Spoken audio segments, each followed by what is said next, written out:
In the year of our Lord 1545, a tragedy occurred unlike any the world had ever faced before. The final bastion of the holy city of Antioch was destroyed by an infernal device. The last hope for faithful power in the Levant had fallen. It seemed the hellish armies had struck a killing blow. But this would not be the end for the faithful. No, this was only the beginning. Welcome back to the world of Trench Crusade, and welcome to the faction of New Antioch.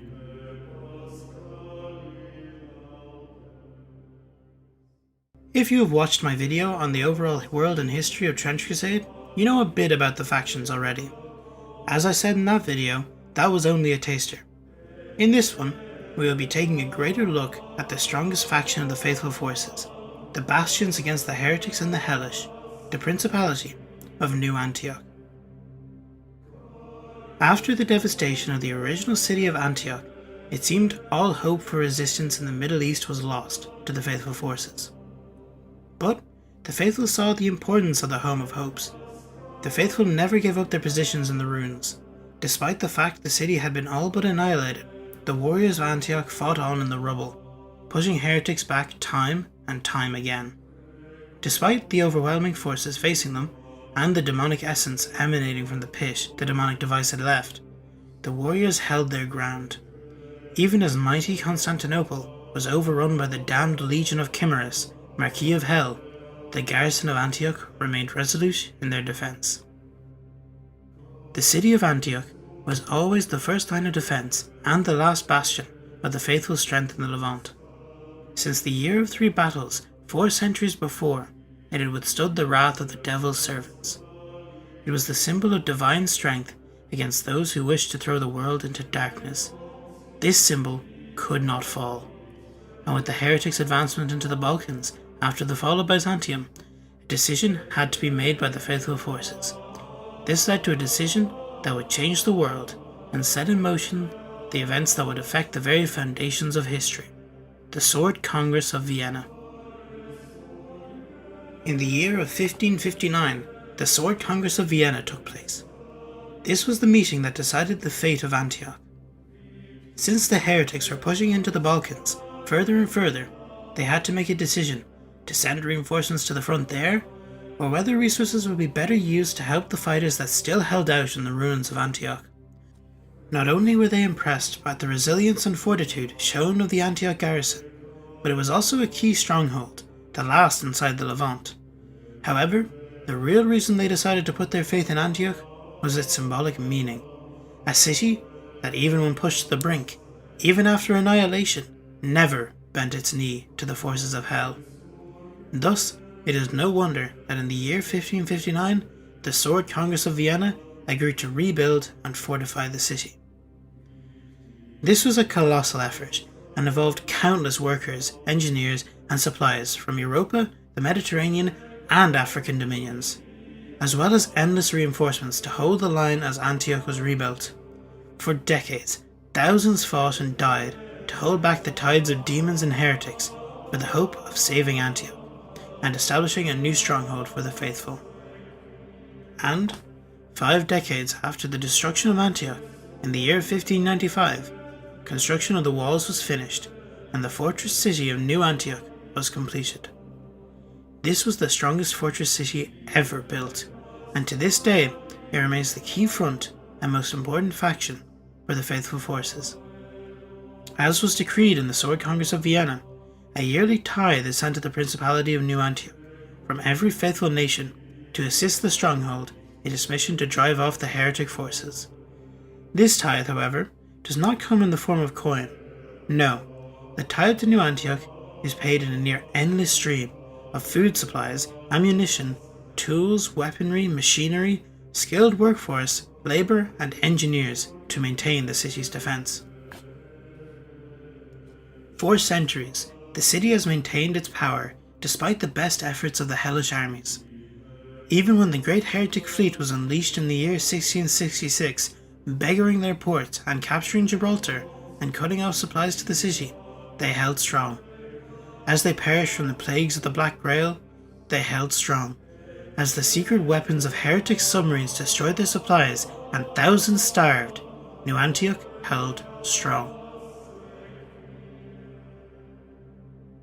Since those dark days, New Antioch has grown and has become undoubtedly the most important and most critical fortress city of the faithful forces, the sword and shield of Europa and Africa, the defender of the faithful and the weapon of the divine. They hold, fight and die for their God and to push back the darkness of hell. This is with the unanimous agreement of the faithful nations, as they see it, the princes of the church and leaders of various dominions who oppose hell, it is better to fight the heretics away from their heartlands. This way, they don't suffer the brunt of the hellish army's focus, allowing them to maintain the front lines as the armies of New Antioch take on the brunt of the heretics' offensives. To this day, the walls of New Antioch have cast off the attacks of 8 great sieges. This was due to the might of their walls. The walls of New Antioch are impervious to most damage the demonic forces can throw at it. Marking these walls are 77 great towers. The great towers of New Antioch have never been breached, due to the hundreds of anchorites, giant metal battle shrines with devoted worshippers entombed inside. These shrine anchorites keep watch over the walls of Antioch, and staying vigilant day and night to guard the city from any who intend to harm it. Despite these formidable anchorites and impenetrable walls, it would not be able to withstand the forces of Gehenna if it were not for the volunteers who come to fight under the banner of Christ. These soldiers from across the world arm themselves and come to lay down their lives in the fight against the unholy. Thousands march into the endless war of no man's land to become the next martyr or hero in the fight to keep the principality alive. Thus, in the streets, hundreds of languages are spoken, and cultures mix and meet in the markets and squares. One might observe hussars from the Polish-Lithuanian Commonwealth brushing shoulders with the last remembrance of the Varangian Guard, or hear the sermons of a street preacher from Era extolling soldiery of Ethiopia to lay down their lives for the cause. The city is a melting pot of cultural ideas and inventions. This has led to new centres of innovation and technologies to fight the forces of hell. You may see church engineers taking their latest invention to be tested on the front lines. This all happens under the watchful eyes of the Office of Propagation of Virtue that tirelessly patrol the streets. These are the secret police of the city, rooting out heretics and making sure that the rules of the city were kept, even in its darkest corners. While they are quite happy to turn a blind eye to the revelries of soldiers, they ferociously prosecute even the slightest deviation from church doctrine. The execution of heretics is a weekly spectacle that draws immense crowds. The war effort of New Antioch does not rely on the tithe given by the faithful forces alone. The principality is home to an immense industry. It has become a major industrial force, with factories spewing smoke as they produce immense numbers of tanks and trucks for the war effort to hold the heretics at bay. While the great foundries of New Antioch burn white hot for days on end as they produce weaponry and equipment essential to maintaining of the walls and the artillery battalions, the pride of New Antioch. The industrial power allows for New Antioch to suffer the necessary losses the Great War demands and still push on to combat the hellish powers.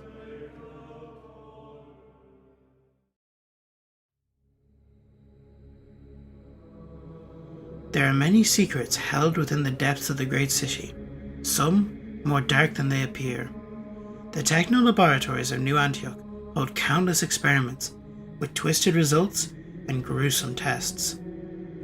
They push the boundaries of what a human can be in attempts to produce communicants. Communicants are the living embodiment of the war of creation. These are amplified humans, more than just the common man. They are meta-humans who have gained special supernatural and spiritual powers from the flesh and blood of the Redeemer himself.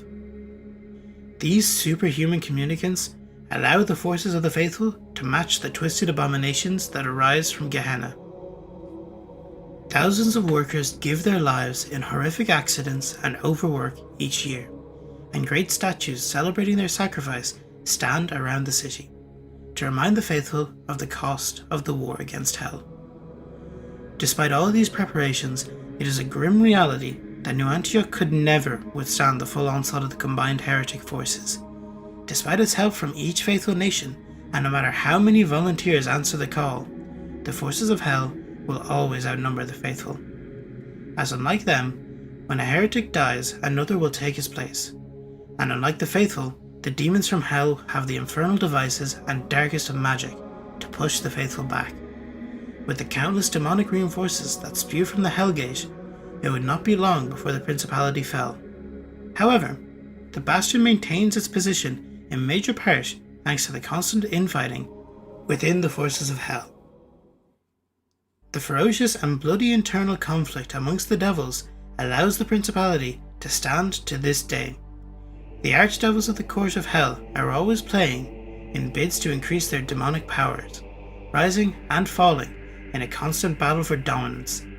The demons leading the heretic forces can never dedicate their full power to eliminate the principality, and only rarely does one of them gain supremacy for long enough to mount a full-scale invasion, as this has only ever happened 8 times in the centuries the principality has stayed strong. Even though the war has stretched for centuries, with decades of nervous lull between great battles, the rulers of hell are immortal, and to them the war has barely even started. They are beings that have existed before there was time, and wish to savour the agony of the mortals who die in their millions, and thus the great war rages on, sometimes with long years of silence followed by sudden, ferocious assaults. At any moment, the forces of hell could shift, with a new archdemon gaining power. This means New Antioch must always be on the defensive against the heretic forces, always on guard against the attacks that could be launched at any moment. For this reason, the control of the faithful military lies at the highest rank to the Duke of Antioch. As the nominal leader of all faithful forces, the Duke of New Antioch has the power to command all the troops that fight in this front. The Duke must remain vigilant at all times, organising the supplies and strategies of the front to portray a sense of unity and strength between the faithful forces. But, despite swearing fealty to the Duke, in reality, troops who come to the battle against hell from across all of Christendom operate in units of their own, taking commands from their own leaders. The majority always keep their loyalty to their original countries and cultures and simply use the front of principality to strike back against the heretics. Though there is no small number of faithful who renounce their original citizenship to take up the cross and walk in the path of faith, to fight loyally for Christendom and to fight under Duke Constantine directly. These have become the backbone of New Antioch's forces, and some of the most elite fighters in all the faithful. Thus, the standing army of the principality is the greatest single fighting force the faithful can muster, and those who serve on the walls of the Home of Hopes are rightfully proud of their livery. There are many units and key fighters in the armies of New Antioch, but the ground forces, the yeomen, keep the front lines. These are the average foot soldiers of New Antioch. They are the core of the faithful forces. Trained and well equipped, they represent the strength and the principality, and each swear a personal oath to the Duke and are devoted to the defence and mission of New Antioch. What they lack in combat skills, they are more than make up for with their numbers and wide selections of weapons. Shock troopers are assault troops that specialise in attacking enemy defensive positions. They are masters of rapid assaults and melee combat, and are experts at combined arms and fireteam tactics. They are the second most common troops in the armies of the Principality, and reinforce the yeomen on assault missions. They are used to conduct precision strikes, eliminating targets and capturing key locations. They are the blades of the Home of Hopes. Combat engineers specialise in destroying bunkers, discovering minefields, and building battlefield emplacements. They are well trained and are used to great effect in mixed warbands. They are strong fighters and are equipped with thick steel armour that can stop pistol and even rifle rounds. Despite the high number of casualties in such units, these soldiers consider it an honour to fight and die for New Antioch and the Church. They are heavily specialised and take years to train. They are not a resource used lightly and are deployed in warbands to assist in assaults or defences to secure objectives at any cost. No unit of the faithful nations embodies the brutal majesty and sanctified industry of the Great War more fully than the heavy mechanized infantry. These warriors, clad in towering suits of orichalcum steel, stride across the battlefields as if they were divine wrath given form. To behold one advancing through smoke and fire is to witness both miracle and horror, a living fortress animated by flesh, powered by faith, and bound by the terrible machinery of endless war.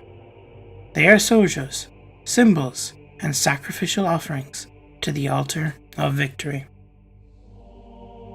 The genesis of these suits lies in the divine inspiration of Saint Methodius, the holy mechanist whose shrine anchorites have already proven that spiritual devotion could be joined with mechanical genius. Where others saw machinery as soulless, Methodius envisioned it as a vessel for divine will. From his teachings arose a new philosophy, that faith itself could be embedded into steel, that machines could be sanctified if built according to sacred principle. Metallurgists and engineers, working in imitation of Methodius' vision, discovered the secret of orichalcum steel, a rare alloy infused with holy resonance. The alloy is stronger than any earthly metal, impervious to small arms, resistant to grenades and artillery. Only the mightiest weapons of heretic origin, or the heaviest cannons of the faithful, can reliably pierce it. Once cooled, the alloy hardens beyond reshaping, a fact which forever shaped the grim doctrine of the order. The armour cannot be altered to suit the man. The man must instead be altered to fit the armour. The earliest suits were crude by comparison to modern designs, but even those lumbering prototypes instilled terror and awe.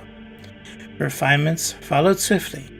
Articulated joints, powered by hydraulics and diesel engines, transformed the suits from walking tanks into fluid extensions of the body. A mechanized warrior could run, strike, and fire with a speed unimaginable in such a mass of steel.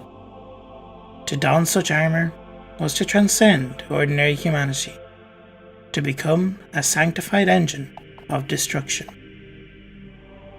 Yet, the armour alone was not enough. It required a soldier strong enough, disciplined enough, and devoted enough to endure its weight. The black-robed monks of the Mentalist order became custodians of this sacred task. Tirelessly, they roamed the faithful nations, seeking out the willing and the desperate. The Great War ensured a constant supply. Heretic raids left countless children orphaned, villages burned, and families annihilated. Orphanages and foster homes overflowed with youths yearning for vengeance, their grief sharpened by the propaganda of the state. To join the heavy mechanized infantry meant food, pay, prestige, and above all else, the chance to strike back. The order cared little for class, gender, or lineage. Flesh was cheap, but the steel was priceless. Only strength, intellect, and willingness determined who would be chosen. The first test for these soon-to-be warriors was chemical. Volunteers were subjected to sacred serums infused with holy smoke, tinctures said to purge weakness and awaken hidden potential. Few survived unscathed. Many convulsed in agony, their bodies unable to endure the transformation. Others lost themselves to madness, their minds shattered by the potent compounds. Only the rare few endured, their flesh altered, their nerves hardened, their aggression sharpened. These survivors became aspirants, Life as an aspirant was a crucible of pain and discipline. Their diets were carefully regulated, rich in protein to fuel the unnatural growth. Their bones thickened, their muscles developed twitch fibers far beyond human norms, sometimes grotesquely altering their bodies with ridges and unnatural protrusions. Opiates and incense kept their heightened aggression in check. Days were filled with martial drills, spiritual indoctrination, and lessons in mechanical operation. At 18, most aspirants were unrecognizable compared to their younger selves. Their humanity was already half erased, replaced by something harder, stronger, less familiar. Yet this was not enough. Before they could be entrusted with armour, they were sent into the fire. The aspirants were dispatched to the front lines as ordinary soldiers. They fought in trenches, joined patrols across blasted no man's lands, and participated in night raids into enemy territory. Under the watchful eye of veterans, they learned to wield every weapon, from bayonets to trench knives, flamethrowers to mortars, and small arms to machine guns. They endured bombardment, gas attacks, and close quarters slaughter. This year of blood tempered or destroyed them, and by 19, an aspirant was either dead or a veteran, hardened beyond recognition. Those who endured inherited the armour of a fallen predecessor. This ceremony of inheritance was both sacred and brutal.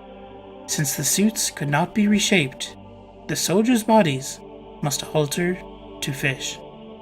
Bones were broken and reset.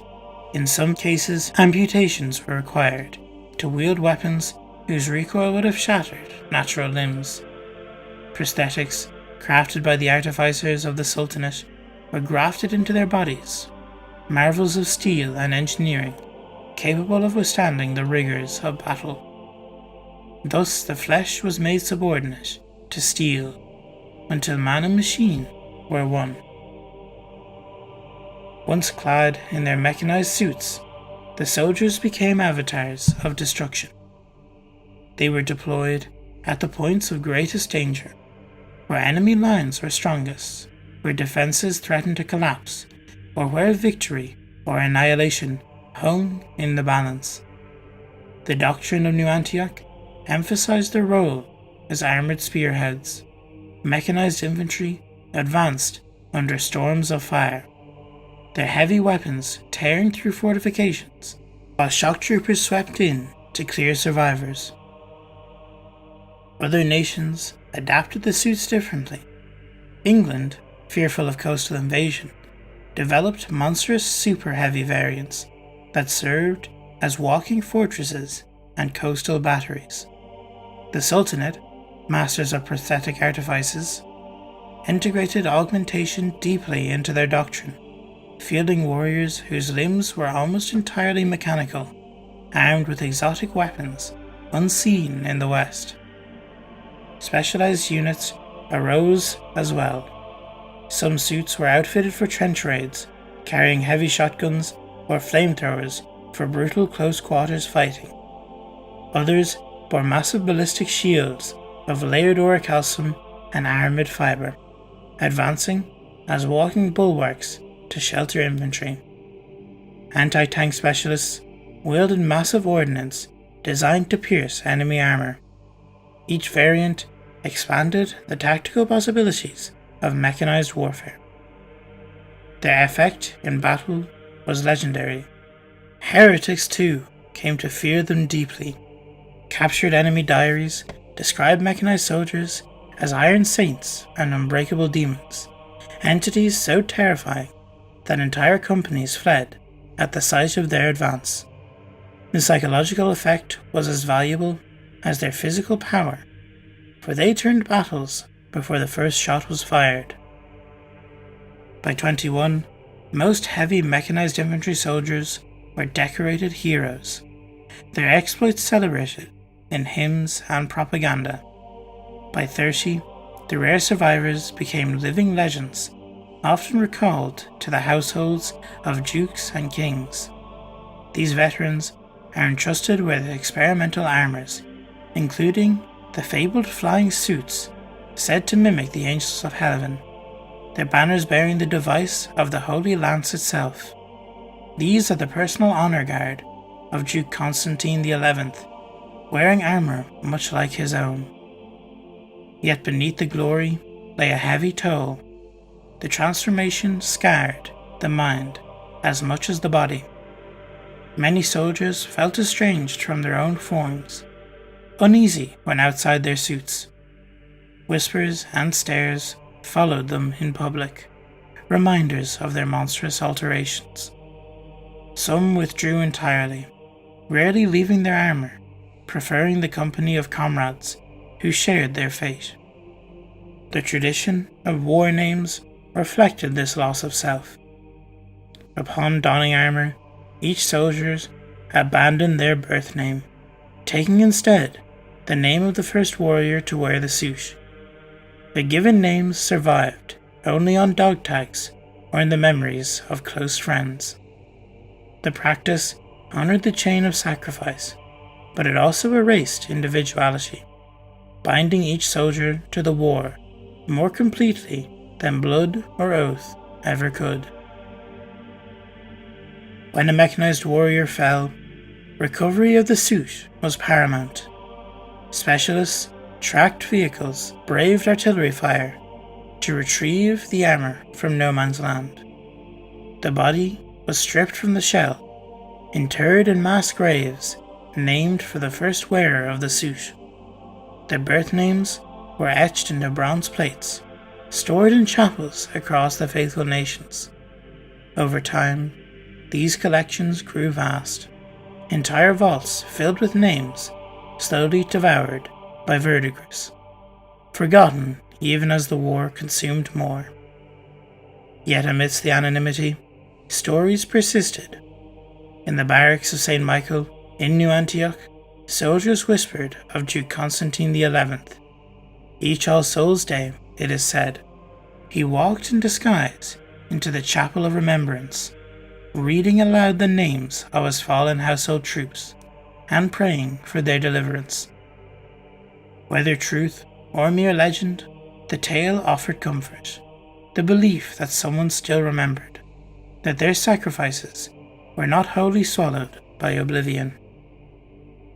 The heavy mechanized infantry become more than soldiers. To civilians, they are symbols of divine strength, living icons of the faithful cause. Children carve crude imitations of their suits from wood, parading them through ruined streets in play that echoed war. Priests likened them to the giants of ancient scripture, instruments of God's wrath walking among men. Women and men lit candles in chapels to pray for their protection, whispering their war names in the same breath as saints. But fear accompanied reverence. Many civilians avoided speaking directly to them, unsettled by their altered bodies and distant stares. To some, they were holy weapons. To others, they were half men, walking reminders of the cost of war. Even among their comrades, they inspired awe mixed with unease. It was said to share a trench with a mechanized warrior was to feel both safer and smaller, shielded by their presence, but diminished by their inhuman scale. Among soldiers themselves, folklore grew. Tales circulated of mechanized warriors who fought on after mortal wounds, driven by faith and the momentum of their armor. Stories of ghostly figures, suits moving long after their occupants had died, whispered through the trenches. Whether believed or not, these tales reflected the soldiers' sense that the suits themselves carried a presence beyond the human. Fragments of the divine, or the damned, locked within their orichalcum shells. They embodied the paradox of the Great War itself. They were miracles of engineering and devotion, yet also monstrous creations born of desperation. They were saints of steel and martyrs of machinery, fighting not only against the heretic, but also against the slow erosion of their own humanity. And as long as the Great War rages, the Mentalist Order will continue their grim work, shaping flesh to fit steel, forging new generations to climb into the unyielding shells of Orichalcum and march once more into fire. For in the faithful nations, no unit symbolizes the Great War's terrible majesty more than the heavy mechanized infantry.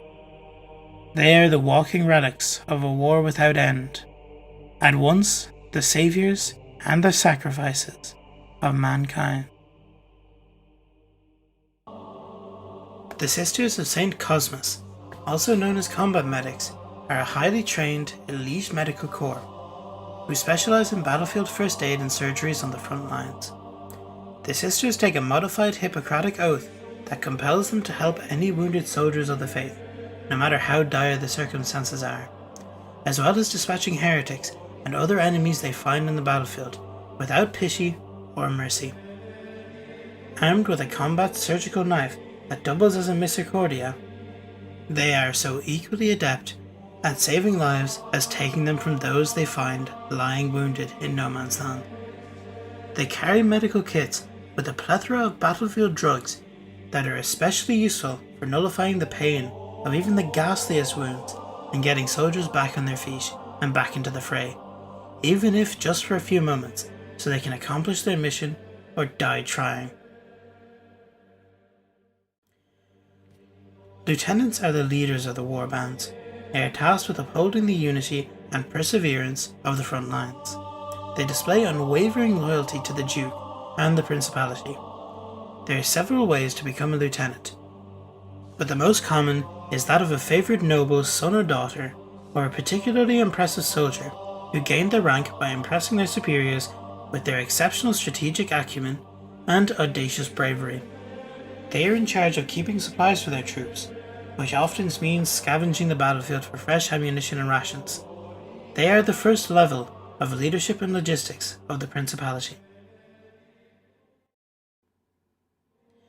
Trench clerics are holy warriors who look after the souls of the soldiers in their company. Trench clerics chant inspiring battle prayers and can perform various miracles, such as healing or even smiting the enemy. A cleric often carries a portable shrine on his back to denote his faith in the company's patron, be that one of the saints of their homeland, a mighty archangel, or the Lord himself. Sniper priests, being devotees of the church, blind themselves ritually as devotion to God and use only their faith to strike the enemies of the church. They are a living sign of God's divine will on the battlefield, as they are guided by his will. They are a source of morale, an unparalleled skill when in the fight. They see with the eyes of God. Their aim will always strike true, if God wills it. The majority of New Antioch's armies and warbands consist of these troops. However, they are not all the Principality has to offer to the faithful war effort. Despite the effectiveness and elite manner of troops they have to rely on, there are some situations these troops simply cannot overcome. In times of great threat, such as the great sieges or an immense attack from the heretical forces, there are other weapons the Principality can call on. Elite troops that fight with the word of God in their very head, and seeing through his divine eyes. These are the observers. Among the faithful's elite forces in the Trench Crusade are the observers of the Synod of Strategic Prophecy. These warrior monks live lives of absolute solitude and discipline, dedicating themselves to sharpening their minds and bodies into unparalleled instruments of divine will. Their role in the battlefield is crucial yet highly specialized, with their unique abilities enabling them to shift the tide of battles in the favor of the faithful. Observers live their lives within the Temple of the Word, a secluded monastery where even the slightest disturbance could compromise their training. Their days are divided between intense physical regiments, mental exercises, and spiritual communions with the divine. This rigorous lifestyle ensures that they remain entirely focused on their sacred mission to serve as living weapons in the hand of God. Only when the need is dire does the Synod of Strategic Prophecy summon an observer to the battlefield. Their arrival is a harbinger of decisive action, as their abilities make them invaluable in critical moments of the Great War. Central to the observer's power is their specially crafted Oculus helmet. This artifact allows them to attune the voice of God, granting them the ability to perceive the immediate past, present, and future simultaneously to a degree. This divine insight enables them to execute extraordinary martial feats, from evading enemy strikes with perfect timing to anticipating their enemies' moves. However, this gift comes at a steep cost. The voice of God resonates endlessly within their minds, filling them with an overwhelming narrative spanning from creation to the present. Concentrating on the specific guidance they need requires superhuman focus, and the constant presence of the voice renders sleep impossible. Observers must rely on potent sedatives and mind-altering drugs to endure the relentless mental strain. On the battlefield, observers are peerless combatants. Guided by divine foresight, they can avoid nearly any attack with minimal movement, appearing untouchable to their enemies. Their weapon of choice, the trenched polearm, is as versatile as it is deadly. It allows them to vault over obstacles, penetrate enemy lines, and deliver devastating strikes. The Eye of God, a crystal embedded in their helmet, further enhances their ability to anticipate and counter enemy actions. Observers also wield the words of God as a weapon. Their helmets amplify their voices, enabling them to issue commands imbued with divine authority.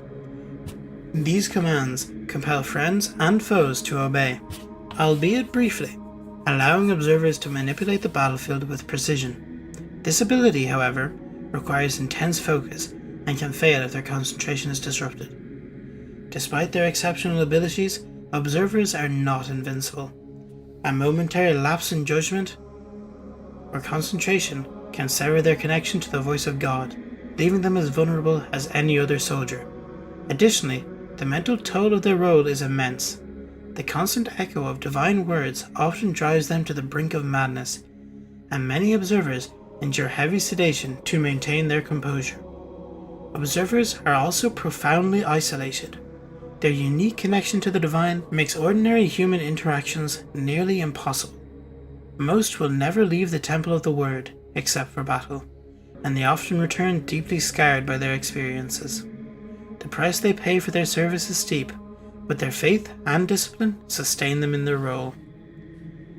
The observers embody the faithful's belief in divine intervention and the power of unwavering devotion. Their ability to commune with the voice of God and turn it into a weapon of war represents humanity's enduring connection to the divine, even in the face of hell's horrors. Though their path is one of solitude and sacrifice, observers stand as living testaments to the faithful's resolve, ensuring that the will of God continues to shape the course of the Great War. These faithful forces are what keeps the tides of evil at bay and expands the lands of the Principality, defending its borders. However, the Hell Gate never rests. Demons emerge in their countless hordes, arriving to overwhelm the last bastion. The faithful of New Antioch needed a way to fight back. No one could enter the domains of hell without falling to corruption. Combat biologists are among the strangest and most unsettling figures to walk the shattered battlefields of the Trenched Crusade. Officially, they serve under the pontifical office of biological warfare, a division of the Church that sanctions the study of the enemy's flesh in order to better understand, counter, and ultimately destroy it. In the domains of the Sultanate, their counterparts are trained at the Al-Bistami School of 99 Names, where failed alchemist apprentices, those who lack the subtle hand for transmutation or the endless patience for laboratory work, are redirected into this more brutal profession. Their discipline and faith forge them into living instruments of biological warfare. Both the Church and the Sultanate recognize the need for such disturbing expertise, for in the age where hell itself vomits forth horrors into the fields of Europe and the Levant. Even the grotesque sciences must be pressed into the service of the divine. At their core, these scholars specialize in battlefield vivisections, where ordinary soldiers recoil in terror before the talons of a demon or the buzzing swarms of Beelzebub's insectile host. Combat biologists advance with surgical focus. Their purpose is not only to slay, but to collect, to carve samples from still living abominations, to seize fragments of chitin, bone, or corrupted sinew, and to preserve them in vials and reliquaries for later study. These grisly trophies are not taken for vanity, but for holy war. Each specimen might yield knowledge, a weakness, or a means of crafting a weapon capable of banishing the spawn of the pit back into the abyss. Because their work demands proximity to the most terrible of foes, combat biologists are assigned to units that operate in the deadliest conditions imaginable. They march beside storming parties that cross into no man's land, slipping through barbed wire and shell craters toward the trenches that border the Hellgate itself. Some accompany the condemned regiments sent into the buzzing dominions of Beelzebub, where the air itself is thick with stingers and wings. At other times, they are dispatched into the wild hinterlands where the path of the beast has taken hold, and men become monsters beneath the influence of the unholy forces. There, combat biologists stalk prey like hunters, hoping to secure samples from horrors that are as much spiritual corruption as they are flesh. Foremost among these quarry is the dreaded zygotic lord, a monstrosity whispered to embody the principle of unending metamorphosis. To harvest even a shred of such a creature is to risk annihilation, but also to hold the possibility of finding a cure, or at least a weapon, against the invisible labyrinth, the creeping madness that twists in the minds of men. Such expeditions do not arise from idle curiosity. They are often funded by the highest patrons of the faith. The House of Wisdom, ever eager to expand its forbidden libraries, dispatches its alchemists and their cavascards to bankroll journeys into the unknown. The Duke of New Antioch, proud defender of the eastern marshes, has been known to send forth parties under his personal seal, promising rich rewards to those who return with something that might tilt the balance of war. Even the war cardinals commission such missions, their eyes ever fixed on the hope of devising some new sacrament or weapon that will scour the battlefield of infernal taint. Among the faithful, Irish Vienna warriors are especially prized for this undertaking. Hardened by their ancestral struggle against the otherworldly and steeped in traditions of monster hunting, they possess a keen edge against the path of the beast. Their skills in tracking, their uncanny courage, and their savage endurance makes them indispensable allies when the quarry is something no ordinary regiment could face and live. The fate of such expeditions is almost always grim. Many vanish into the wastes, their names later recited as martyrs. Yet, those who return with their prize, be it the skull of a beast lord, a vial of infernal ichor, or the living husk of some greater horror, can expect great rewards. Gold, land, and indulgences are given freely, but the greatest prize is spiritual. To wound hell with its own flesh is counted as a deed worthy of sainthood, and some combat biologists have indeed been canonized after their deaths, their bones preserved as relics of holy science. Once captured, these horrors are secured in prisons, designed with a mingling of faith and alchemy and brute engineering. Some are housed in fortified pens, where their movements are studied and their torments catalogued. The House of Wisdom maintains a reinforced wing with meteoric iron doors hammered into the shape of the Seal of Solomon. Within, alchemists work tirelessly under the protection of Kavass guards who never cease their chanting of the Rukia, the recitations of God's names that ward off corruption. Meanwhile, the church tends its own labyrinth of prisons, the dreaded Cella Obscura, or the hidden cells, scattered across the strongholds of Christendom. Within the depths of New Antioch, beneath the Vatican, in Königsberg, and other bastions, their locations are concealed with utmost secrecy. These chambers hold those beings directly tainted by hell, their existence known only to a chosen few. This secrecy serves a double purpose. It prevents heretic infiltrators from attempting rescues, and it shields the common faithful from the terror of knowing that such monsters dwell so near. Despite every precaution, escapes occur with alarming regularity, and when they do, cities wake to the sound of screams and the sight of impossible beasts stalking their alleys. The authorities suppress the truth with legends, encouraging rumors of werewolves, wild men, or accursed phantoms. But behind the veil of folklore, discreet hunting parties are dispatched to reclaim or destroy the fugitive abominations before panic spreads. The combat biologists themselves are marked by their strange discipline. From the first day of training, they are subjected to hypnotic conditioning and repeated exposure to captured specimens.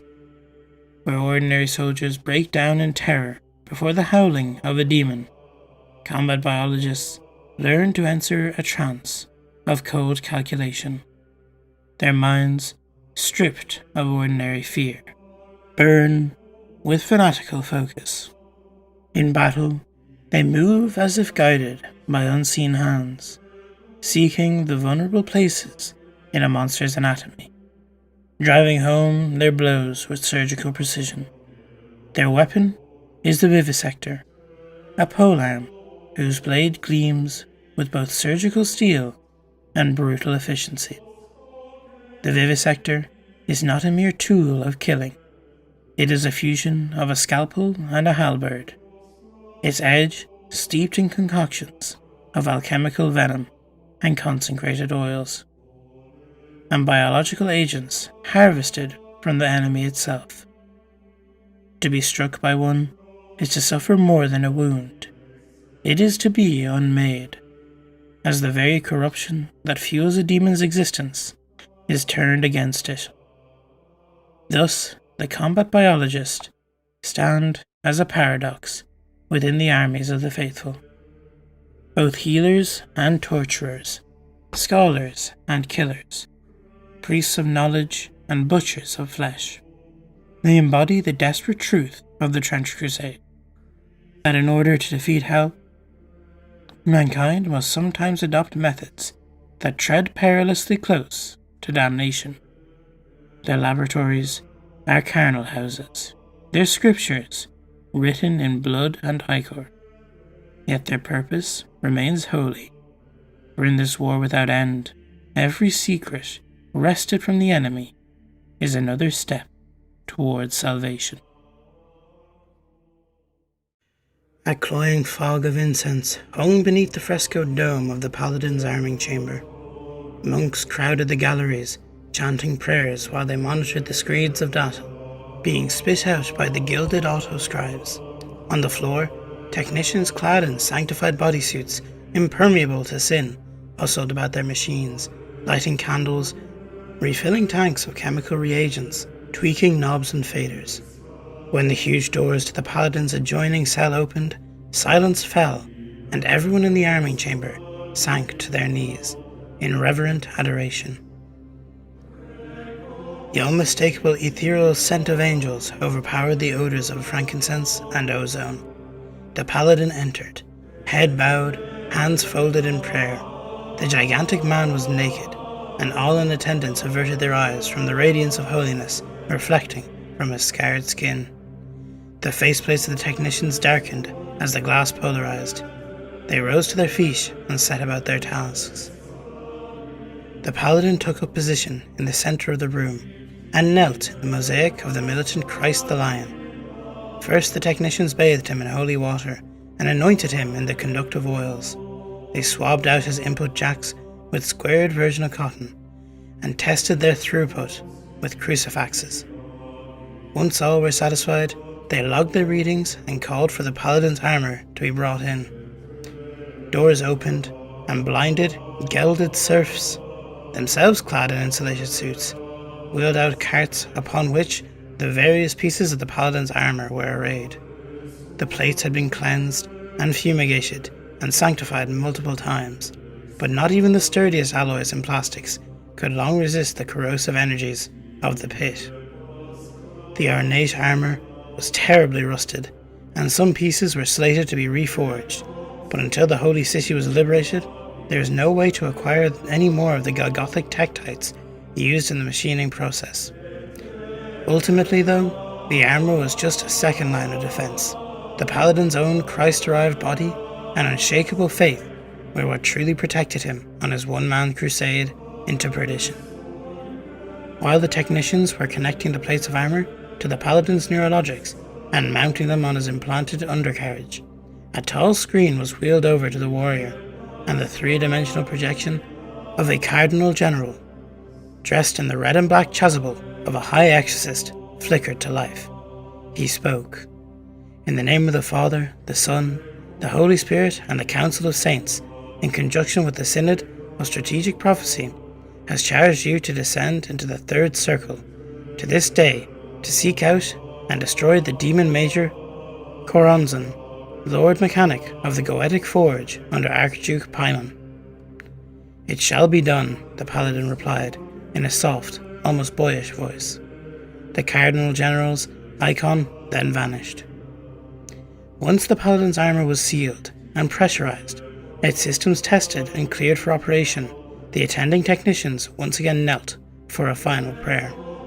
The Paladin took up his shield and sword, while everyone else filed out of the chamber. Once all were gone, the black door in the far wall painfully cracked open. A puff of infernal energies leaked into the room like a shimmer of heat, making the Paladin's armour sizzle faintly. Slowly, and with all the ponderous weight of a tank grinding into motion, the Paladin crossed the floor and entered the airlock. The black door ground shut behind him and sealed. Vents in the walls screamed and bled as infernal atmosphere replaced material air. His armour steamed. And finally, the opposite door yawned open, and the Paladin began his descent into the raving blackness of hell. This story is the only tale we have received of the mighty Paladins, the guardians of mankind and the blades of God.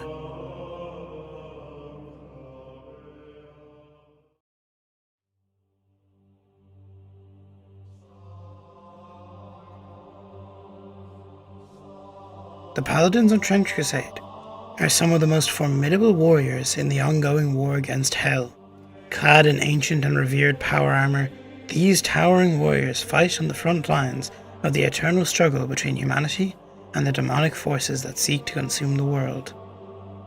Unlike ordinary soldiers, the Paladins are enhanced beings, genetically superior and bound by oaths of unwavering loyalty. They are the champions of the Holy See, wielding weapons of infused divine power and standing as living saints in a world ravaged by war. The Paladins serve as both a symbol of hope and an instrument of divine retribution, striking fear into the hearts of their enemies while inspiring the faithful. As the war drags on, their presence becomes even more crucial, for they are among the last bastions of resistance against the overwhelming tide of Hell's legions.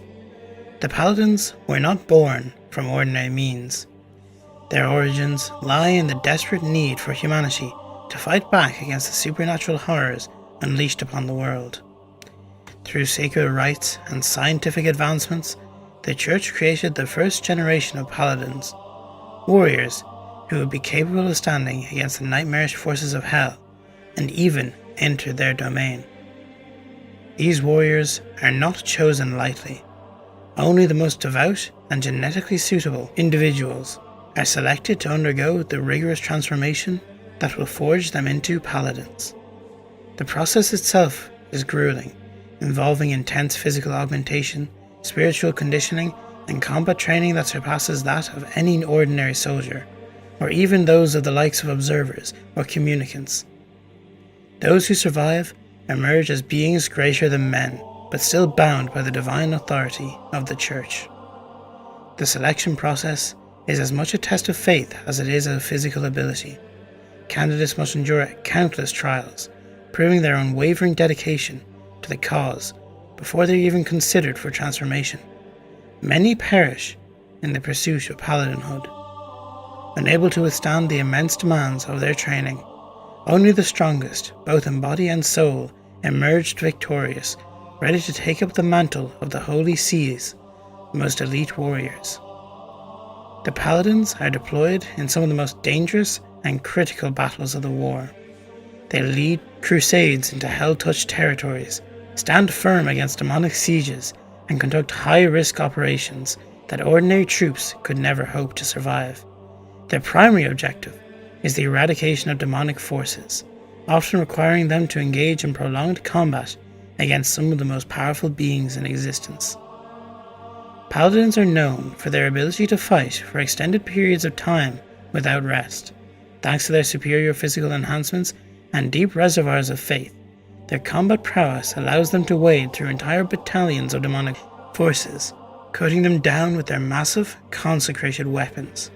Where they stand, humanity has a fighting chance, and where they fall, the ground is marked with the blood of countless slain enemies. News of their works alone is enough to rally the faithful forces. The knowledge of such strong forces fighting for the faithful turn what would have been routs into triumphant counter-offensives. They do not simply fight, they inspire, ensuring that every warrior fights with unwavering conviction. The Paladins are organized under the direct authority of the Holy See, with their leadership composed of the most experienced and venerated warriors. They are not numerous, and each Paladin is considered a valuable and irreplaceable asset in the war effort. So far, only 12 Paladins have been created, and for the last 3 centuries, no more have successfully passed the trials or successfully lived through the transformation to make them into Paladins. The loss of one of these warriors is a significant blow to humanity's struggle, and as their numbers are limited and the process of creating new Paladins unsuccessful, every attempt for the last 3 centuries has led to failure. Within the Paladin order, ranks are determined by experience and accomplishments. Paladins are far beyond ordinary men. Their bodies are augmented through a combination of sacred rituals and scientific advancements, making them physically superior in every way. These enhancements include increased strength and endurance. A paladin is capable of wielding weapons far larger and heavier than that of a normal soldier. Their endurance allows them to fight for days without tiring, making them nearly unstoppable on the battlefield. Their bodies are highly resistant to wounds that would kill a normal man. Even when grievously injured, they continue to fight, their sheer willpower and divine fortitude keeping them standing. While not invincible, paladins possess rapid recovery capabilities that allow them to survive injuries that would be fatal to a lesser warrior. Paladins are also trained to resist fear, doubt, and the insidious whispers of the demonic entities that they face. Their faith is their shield, making them impervious to the mind-warping horrors of hell. The armour of a paladin is a relic in itself, a holy artifact crafted from rare and sacred materials known as Galgothic tektites. These power-armored suits are inscribed with divine scriptures and protective blessings, making them resilient against both physical and supernatural attacks. Each suit is uniquely tailored to its wearer and maintained with the utmost reverence, as the loss of such an artifact would be a tragedy of immense proportions. Paladin armor provides not only superior protection, but also enhances the wearer's strength and combat capabilities. It allows them to withstand the blows of demonic titans and wade through the fires of hell without succumbing. However, maintaining these suits is increasingly difficult, as the war has stretched resources thin, and the ancient techniques used to craft them are fading from memory. The design of paladin armor varies depending on the warrior's role. Heavy frontline paladins often wear massive, plated suits that render them near impervious to harm, while those specialized in mobility and precision combat utilizing lighter armor, granting them greater agility.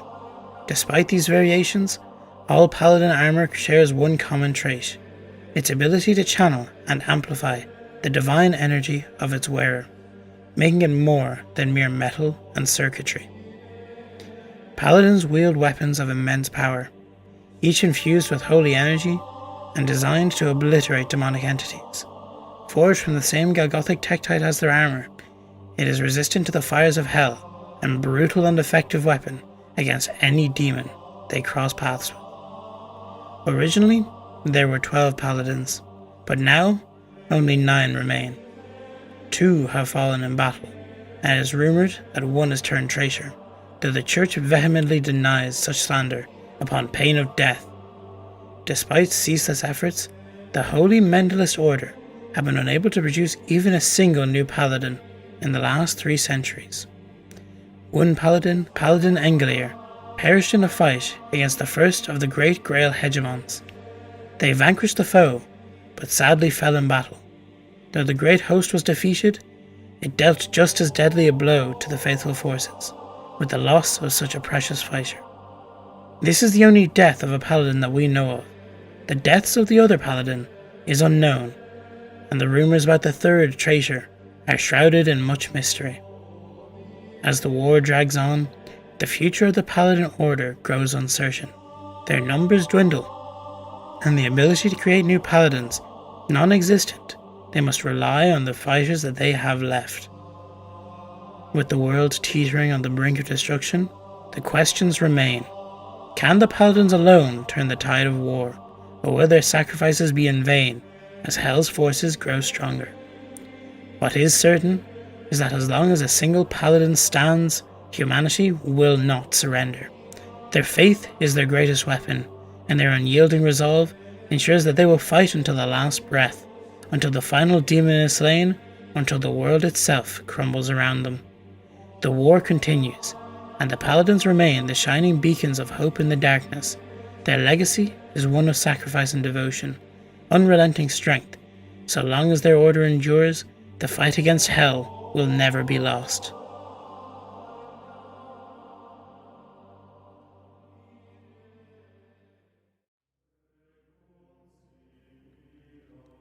Now, from here on, the video will change from how it usually is.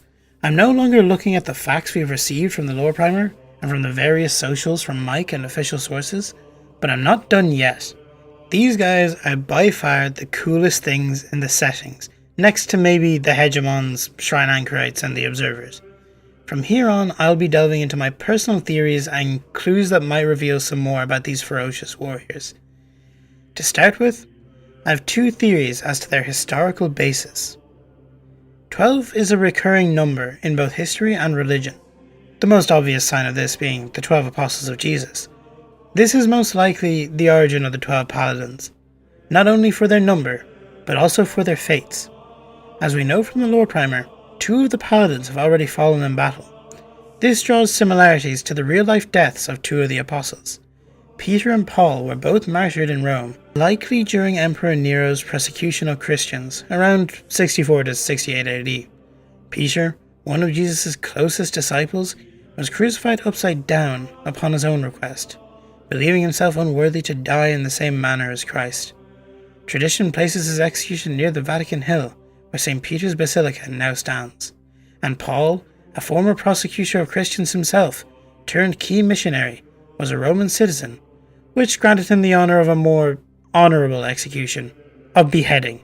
He was likely executed along the Ostian Way outside of Rome. Their deaths symbolised the high cost of spreading Christianity in the Roman Empire, and despite their martyrdom, their teachers laid the foundation for the Church, influencing theology and Christian doctrine for centuries. Their graves became pilgrimage sites, and they are venerated as saints. Their legacy endures in the faith they helped establish and the letters they left behind. It is easy to draw comparisons between these apostles and the dead paladins, both no doubt dying for what they believed in and being martyrs for Christianity and the faithful of Trent Crusade. I believe, since religion is such a key, fundamental part of the world of Trent Crusade, that the 12 apostles will share the same fates as the paladins. The similarity is not only ending with their deaths, but also with their fates. It is rumoured that one of the paladins have fallen to the accursed snare of hell. They have turned traitor and supposedly joined the forces of hell, betraying their vows and their loyalties. This, once again, has parallels in the real world with Judas Iscariot, the man who betrayed Jesus and the other 11 apostles. He was a faithful and devout man, but as the end of Jesus' time came near, he accepted a bribe of silver to reveal the location of the Christ, which led to his arrest and eventual execution. Whether the betrayal committed by the traitor Paladin is similar to that of Judas, maybe he betrayed someone key to the faithful forces, leading to their death or capture by heretic forces, just like how Judas Iscariot betrayed Jesus and sold him to the Romans. And in Trent Crusade, this betrayal could be the cause of death for the unknown Paladin. As Trent Crusade is a setting heavily based in religious ideology, by nature it would make sense to have these 12 paladins of virtue follow the fates of the apostles as the closest followers of Jesus.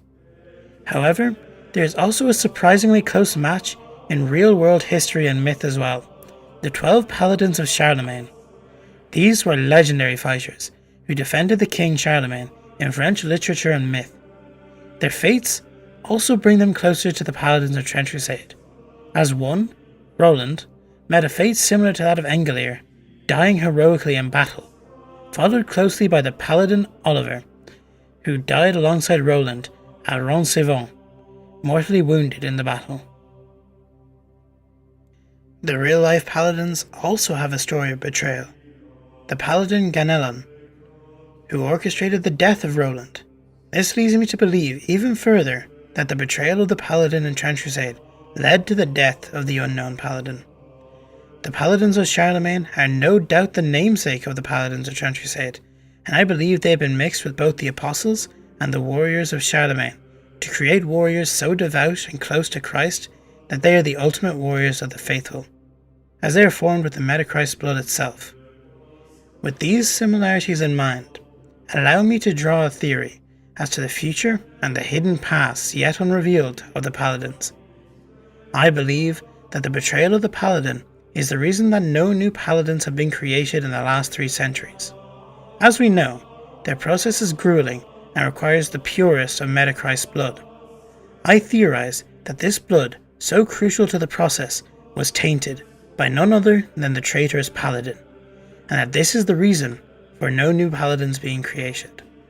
Whether this was done as a result of the wishes of an archdemon the paladin had promised himself to, or for the paladin himself to gain a seat upon the court, somehow, during the sabotage, another paladin found them and attempted to stop them. A conflict broke out.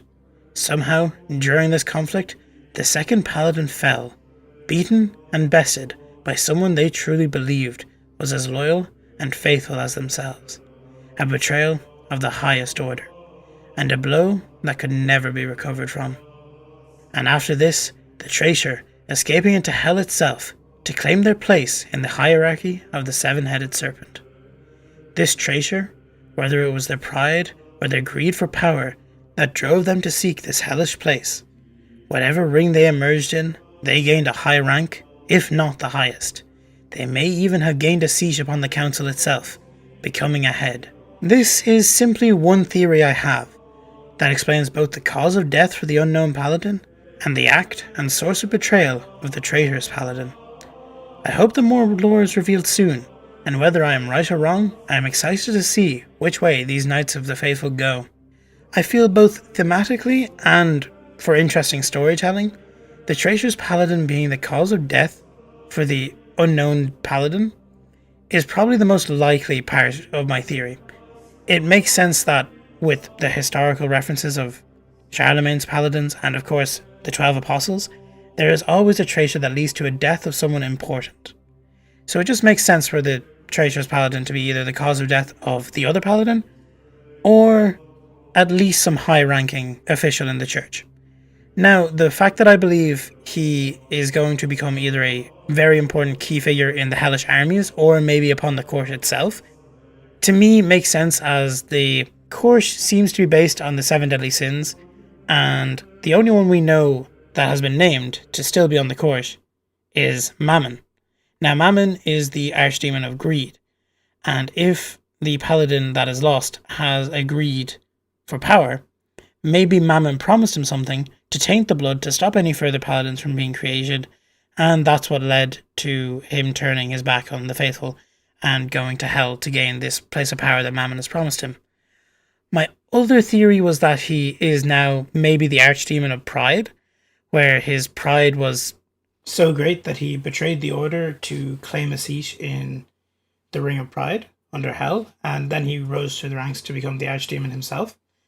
I believe that would be an interesting way to take it, though an unlikely one, because, well, I feel there are more interesting demons and characters that could take a seat at the 7 in the future, whenever that gets expanded upon. So I'm less sure of that theory, but it was fun to come up with all the same.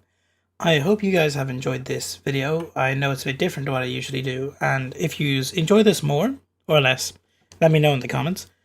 Please like the video, it's the only way I'm going to spread on YouTube, and subscribe if you haven't already. Thank you guys, and I'll see you in the next one. Which I have no idea what to do yet. I'll put up a poll with a few ideas and I'll let you guys decide. So thanks for watching. Rome is the core of all Christendom, not merely by custom or geography, but by divine mandate. It is here, upon the ancient hills and blood-soaked stones of the eternal city, that temporal authority over God's creation is vested in mortal hands. Rome is the seat of the Supreme Pontiff, Bishop of Rome, Vicar of Christ, and unquestioned head of the unified Church. From Vatican Hill, for nearly 2,000 years, the Holy Curia has governed, legislated, condemned, and sanctified in the name of the Saviour.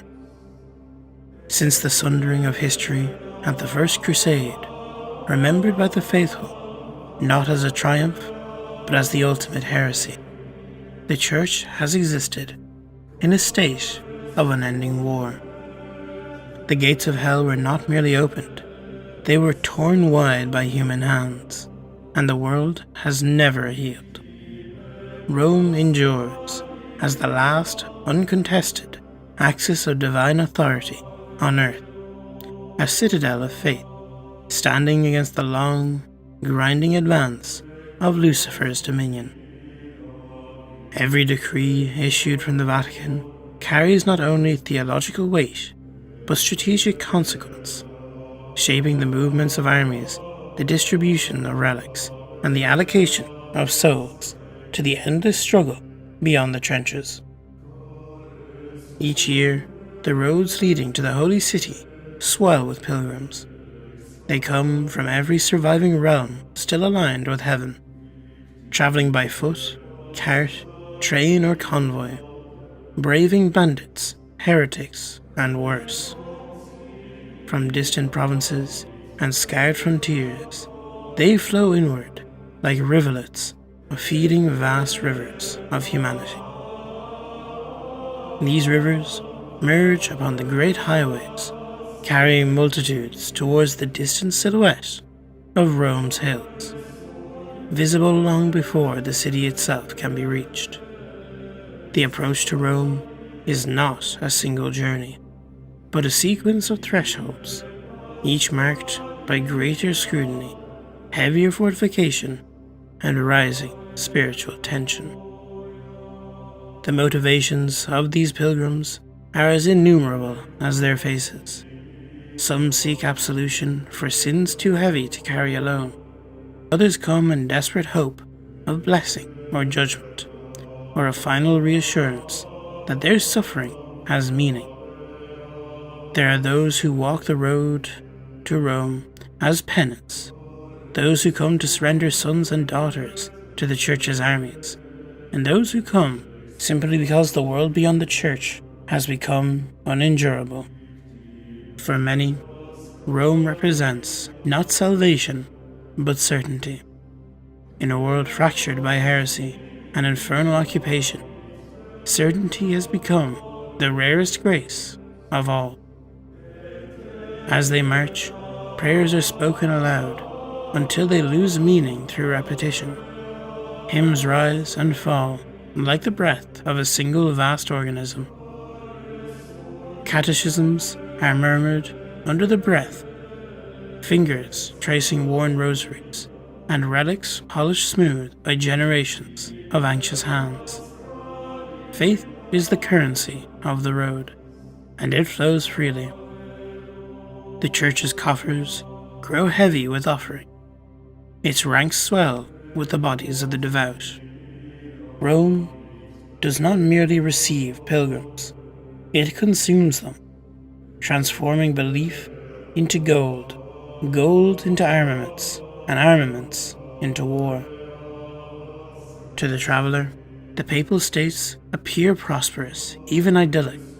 Wide estates stretching beneath open skies, orchards heavy with fruit, vineyards rolling across the hills. At a distance, these lands seem untouched by the endless war that scars the rest of Christendom.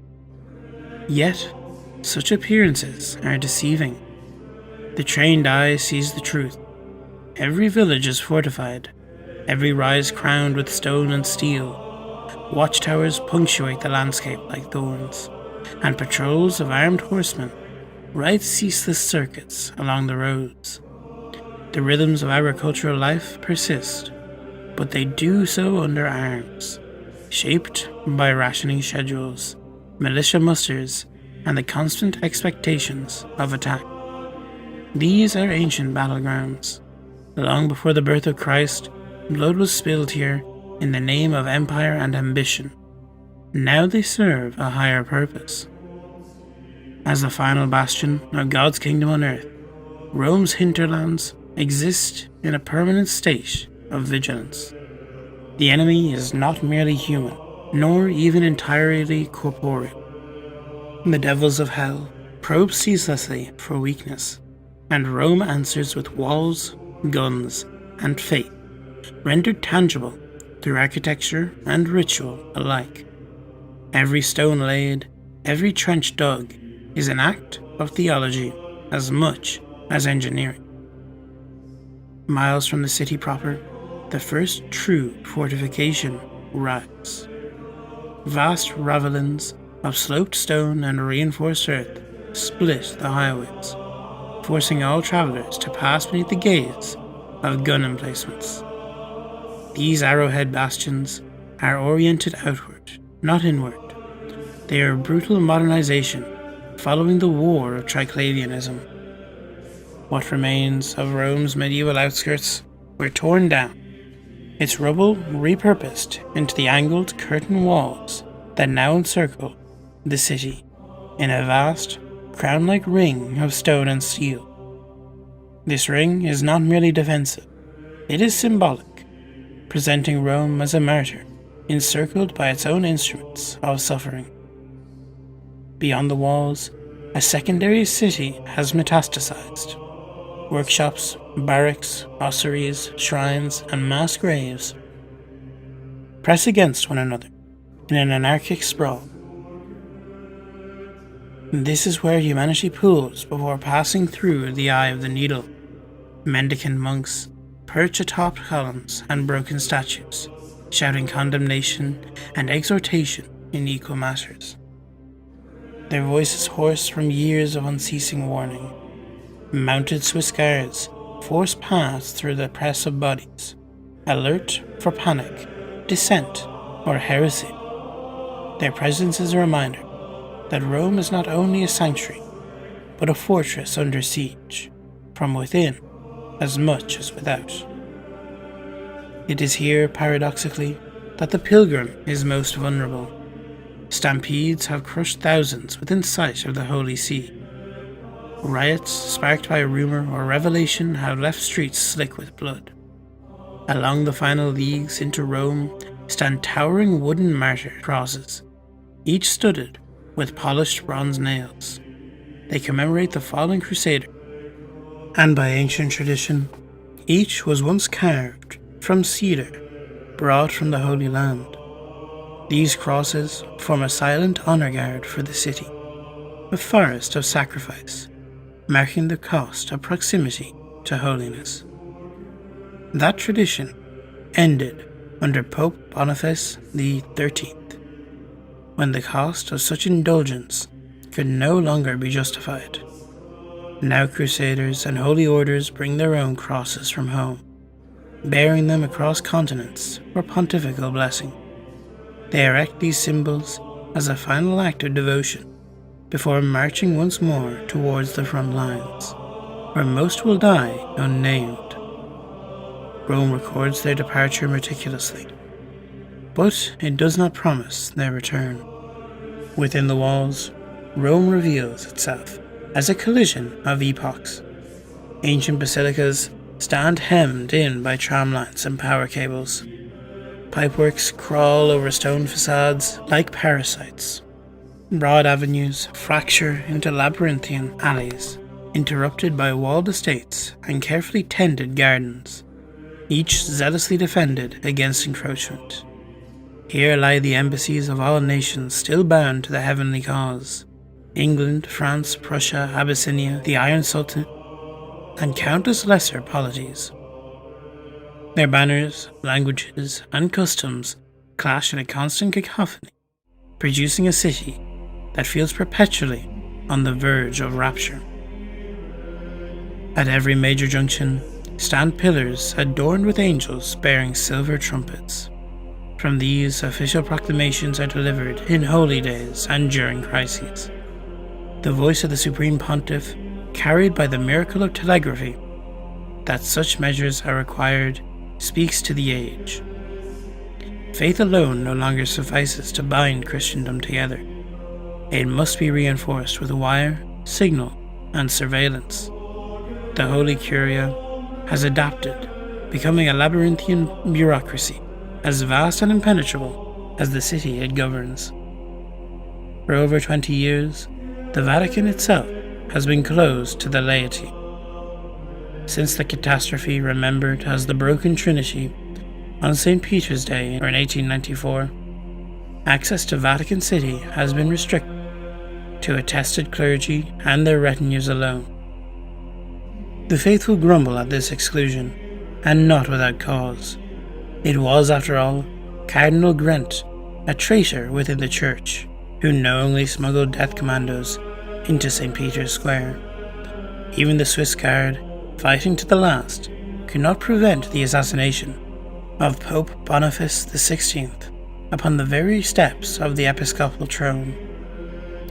Since that day, Vatican City has been encircled by sanctified steel and living flesh, night and day without reprieve. Rome's buildings are tall, but they bow in the presence of the Vatican Basilica. It rises above the city like a man-made mountain, an impossible culmination of arches, spires, buttresses, and sanctuaries. Millions laboured across centuries to raise it, each generation layering its own theology and technology atop the last, resulting in a structure that reflects the totality of Christendom's fear, hope, and its defiance. Like Rome itself, the basilica lacks coherence. Polished steel interlocks with ancient stone. Fast stained glass expanses scatter sunlight into prismatic floods that wash over the city at dawn and dusk. It is not beautiful in a classical sense. It is overwhelming, a structure meant to please the eye, but to crush doubt beneath its scale. To stand within its shadow is to feel oneself reduced to a component part of something immeasurably larger. Nearby, astride the Tiber, stands Castle Sant'Angelo. Upon it rises the Archangel Michael. Legend records his first appearance in the 6th century, signaling the end of a plague of unbelief. In the 12th century, he returned, sword drawn and pointed east, heralding the beginning of the ultimate heresy. Each age has raised a greater statue in his honour, marble, then bronze, and now something far beyond either. Archangel is both guardian and accusation, eternally reminding Rome of the cost of vigilance. The current effigy of the Archangel is colossal beyond comprehension. Its skeletal framework alone consumed 3 decades of labour. Now it nears completion, clad in plates of bronze and glass and gold, as envisioned by its architects. Beneath its feet, the ancient rotunda of the castle appears almost insignificant, yet its walls are strong enough to defy the legions of hell themselves. Within these walls, the fate of Christendom is debated, dissected, and reforged. Today, Sant'Angelo belongs to the Mendelists. Within its depths, they pursue the most vital work in Christendom, the study and perfection of blessed transubstantiation. The Metachrists, abominations and miracles in equal measure, are born of this labour. Winged thoroughfares, self-renewing sinew, and lesser creations are merely the visible surface of their craft, tolerated because they function, feared because they work. It is the communicants and the towering immortal paladins that represent the culmination of Mendelist doctrine. Christ made flesh anew upon a sinful earth. They are living sacraments, weapons sanctified through suffering and faith, rendered permanent through transformation. And without them, without Rome, without the ceaseless sacrifice demanded by Pope, Christendom would already have fallen. Rome endures not because it is holy, but because it is necessary, and necessity in this age is the closest thing to grace that remains. Rome is the heart of Christendom, and it must not fall, for all roads lead to Rome, and Rome shines with the light of heaven. In the world of Trench Crusade, the faithful fight a grueling battle. The nations of the faithful joined together to fight off the armies of darkness, struggling, fighting, and dying so that humanity grasps one more moment, one more minute under the light of God, and against the tyranny of those who oppose his laws.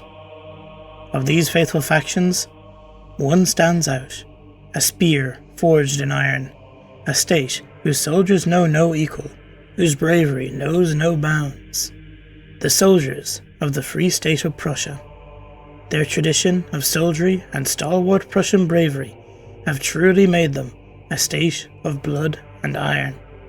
Their forces of the faithful have cut their names into the histories. Welcome back to the world of Trench Crusade, and welcome to the Free State of Prussia.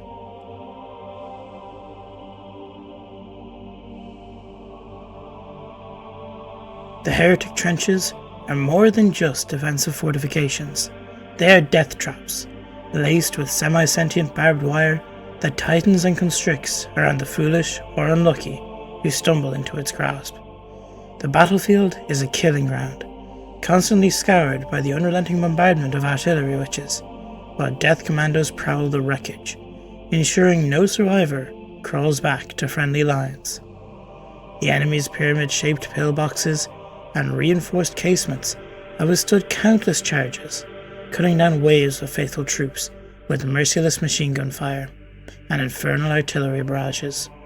No approach is safe, and when the moon is full, the horrors of the Path of the Beast stalk no man's land, ensuring that even the shadows are a threat. To break these nightmarish defences, Duke Constantine does not rely on massed assault or attritional warfare. Instead, he unleashes his most deadly instrument, the Strasstruppen, Prussian elite shock troops. Even in a nation famed for its martial traditions, the Strasstruppen are a breed apart.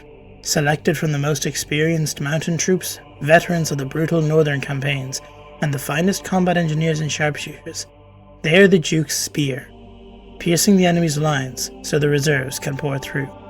Their training is unforgiving, designed to hone their bodies and minds into precision instruments of war. Speed is essential, as is the ability to exploit even the smallest advantage, whether it be a shadow, a ruined trench, or an instant of hesitation in an enemy's eyes. Their drills include marksmanship in pitch darkness, camouflage techniques, and even hand-to-hand combat with monstrous communicants to ensure that when the time comes, they will not falter.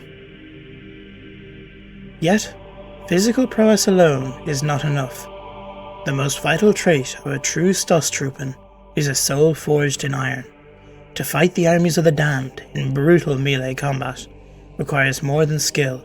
It demands absolute resolve. A Strasstrupp soldier must be the type to pull the pin in their last grenade while their own intestines spill onto the mud. The kind of fighter who will grapple a heretic anointed, stare into the hellfire raging in their gaze, and drive a trench club into their skull without flinching. When the Strasstruppen prepare for battle, silence reigns. There are no final prayers, no whispered words of encouragement. Every warrior knows their role.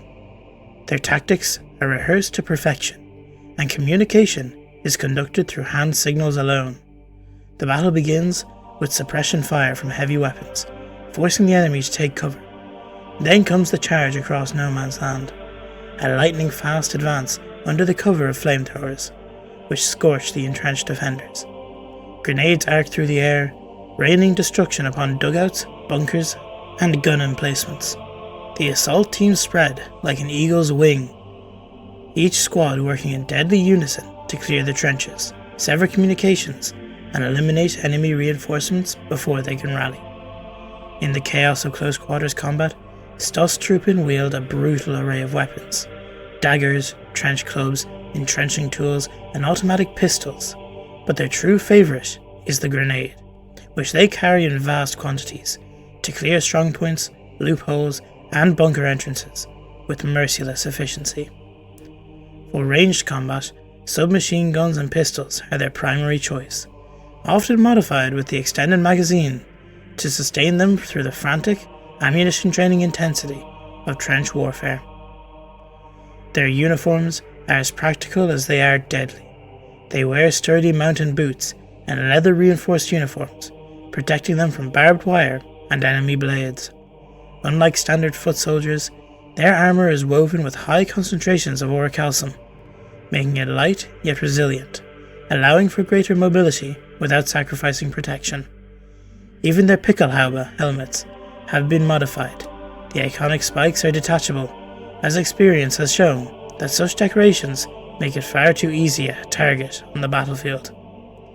Unlike the rigid formations of other faithless forces, the Strasstruppen operate with autonomy. Many of their warbands are given broad strategic objectives and then left to their own devices to execute them over weeks or even months. They are not soldiers who wait for orders. They are hunters, warriors who thrive in chaos, cutting deep into enemy territory and striking with surgical precision. To fight this war as a Strasstrupp soldier is to accept a brutal truth. Only unwavering determination carries Prussian advances forward. In the trenches, there is no room for mercy, no space for hesitation. Those who linger too long on the morality of their actions do not survive. A Sturman who endures for any length of time will find themselves changed, their humanity eroded, by the horrors they witness. In the end, the war claims all who fight in it, be it by death or by the slow corruption of their soul. The battlefields of the Great War are not only contested by soldiers, but also by warrior priests, who bring both steel and scripture to the front lines.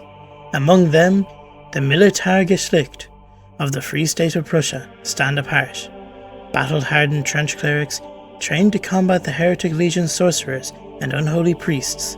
These chaplains do not merely offer spiritual guidance, they wage war with faith as their shield, and fury as their weapon, locking horns with the infernal goetic powers that seek to consume the world. Their importance on the battlefield is undeniable, and the heretic commanders recognize it well. Every fallen chaplain earns a blood price, while a captured one fetches a far greater sum, with Mammon himself offering double the reward. These holy warriors are prime targets, as their souls serve as the foundation for the dreaded goetic warlocks, corrupted priests twisted into servitude under the forces of hell. To prevent such fates, the Free State and the Church invest heavily in their training and armaments, and their protection, ensuring that each chaplain is as much a warrior as a shepherd. Their armour is no ordinary battlefield protection. Forged beneath the ancient vaults of Cologne Cathedral, their suits are sanctified thrice over before being shipped to the front lines.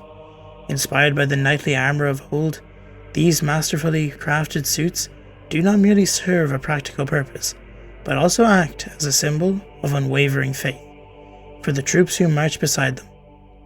However, the location of their forging is a source of strife. The Free State of Prussia and the Holy Roman Empire both lay claim to Cologne, a dispute dating back to the Free State's successful succession after its first democratic elections. Originally conceived as a means of securing independence from the Empire, these elections became integral parts of the Prussian governance, solidifying its break from imperial rule. Despite the tensions, the Church has prioritized the war against the heretic legions over political squabbles, keeping the cathedral's workshops operational in service of the faithful's war effort.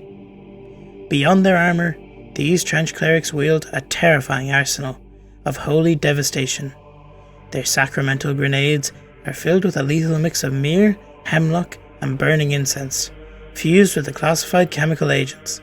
When detonated, they scatter smouldering embers and sanctified shrapnel, reducing both flesh and fiend alike to ash. Their weapons are not mere instruments of war, but divine tools of retribution, ensuring that the enemies of the faith meet their end in fire and ruin. The heretic war machine holds the advantage in the arms race of armoured warfare. Their tanks and war machines are not only fast and heavily reinforced, but also wield weapons of unholy design. The dreaded sacrilege-type tank mortars. Unlike conventional artillery, these infernal siege weapons do not simply blast through fortifications. Instead, they rupture the fabric of reality itself, piercing through trenches, pillboxes, and bastions as if their walls were mere illusions. The true horror of the sacrilege mortar lies in its payload. Rather than shrapnel or explosives, it delivers shells infused with echoes of the reverse words of God's creation.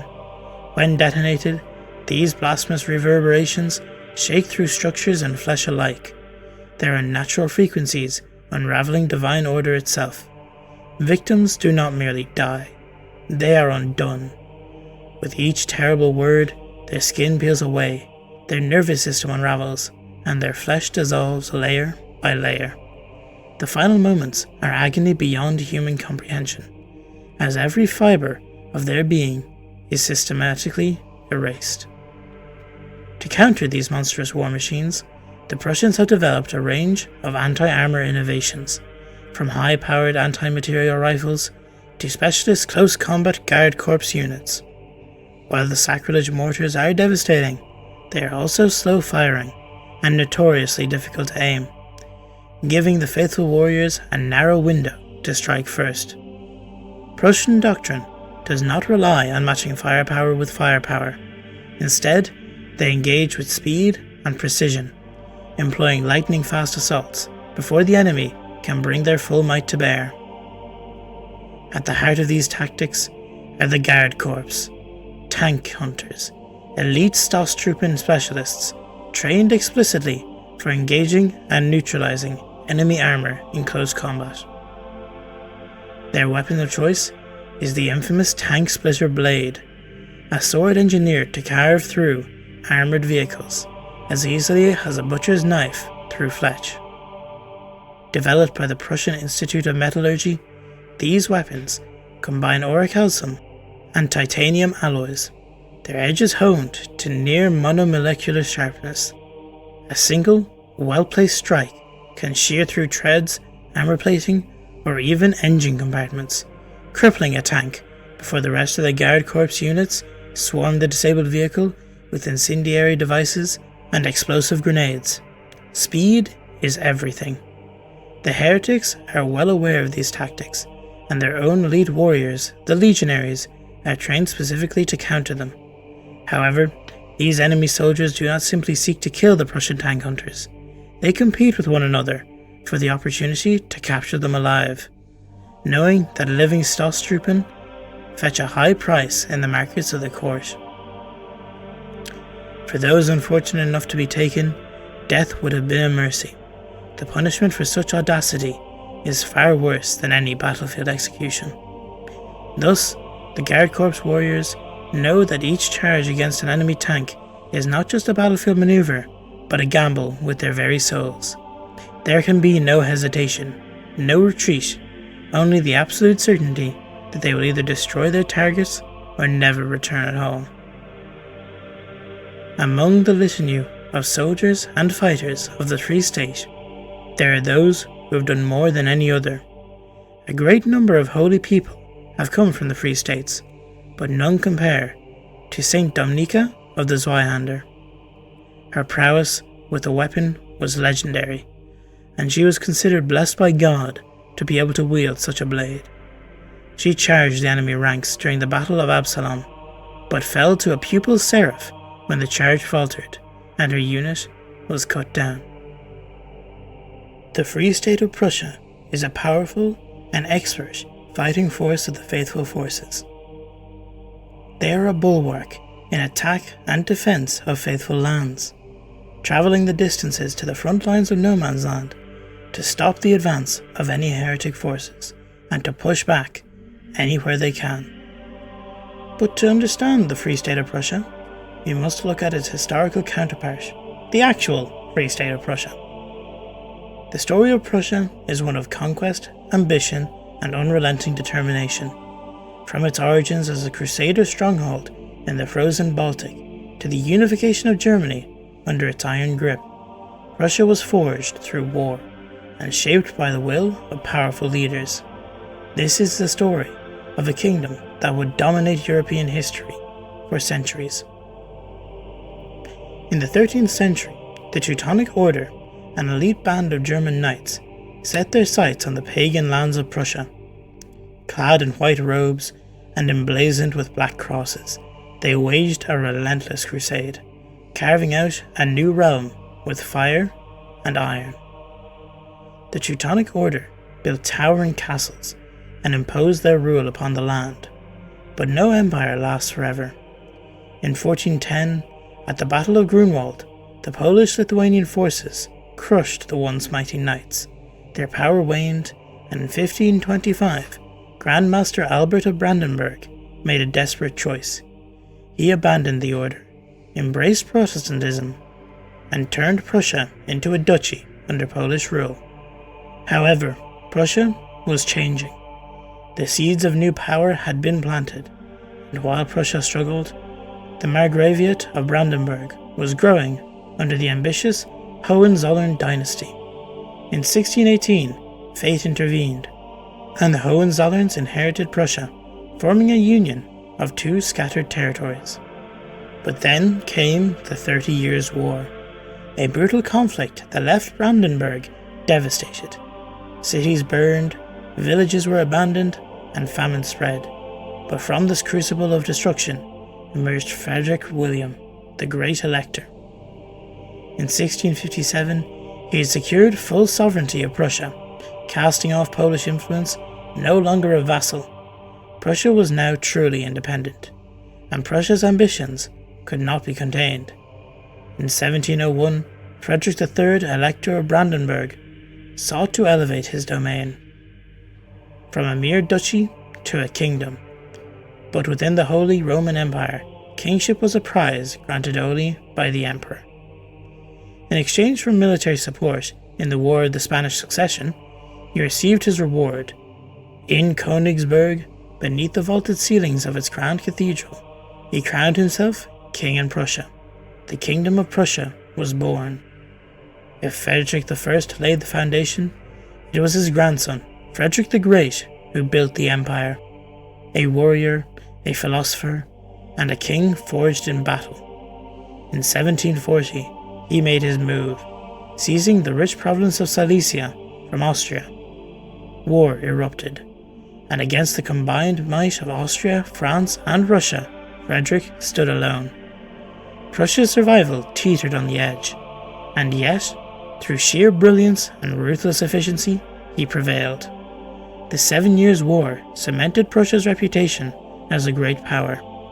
The 19th century would see Prussia's rise to its greatest heights, and the man behind this transformation was Otto von Bismarck, the Iron Chancellor.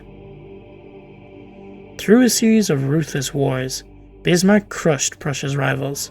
Denmark fell in 1864, and Austria was shattered in 1866. Then came the final, decisive blow, war with France in 1871. Within the Hall of Mirrors at Versailles, the German Empire was proclaimed, and the King of Prussia now held a greater title, the Emperor of Germany. Prussia had not just survived, it had conquered. For centuries, Prussia shaped the destiny of Europe. Its discipline, its militarism, its iron will became legendary.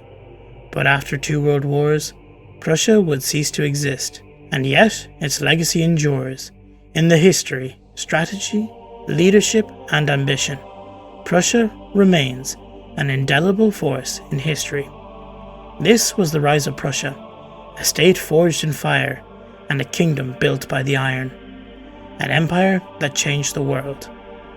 Now, clearly, in Trench Crusade, the alterations of the Great War have changed the fact that Prussia ever unified Germany. In the world of Trench Crusade, the Holy Roman Empire still exists. In this world, the Iron Chancellor did not exist. Otto von Bismarck never unified Germany into one nation under Prussia. Now, how far back the difference goes, I'm not too sure, since, in the world of Trench Crusade, Prussia got its freedom from the Holy Roman Empire, instead of the Polish-Lithuanian Commonwealth, both of whom still exist in Trench Crusade's world.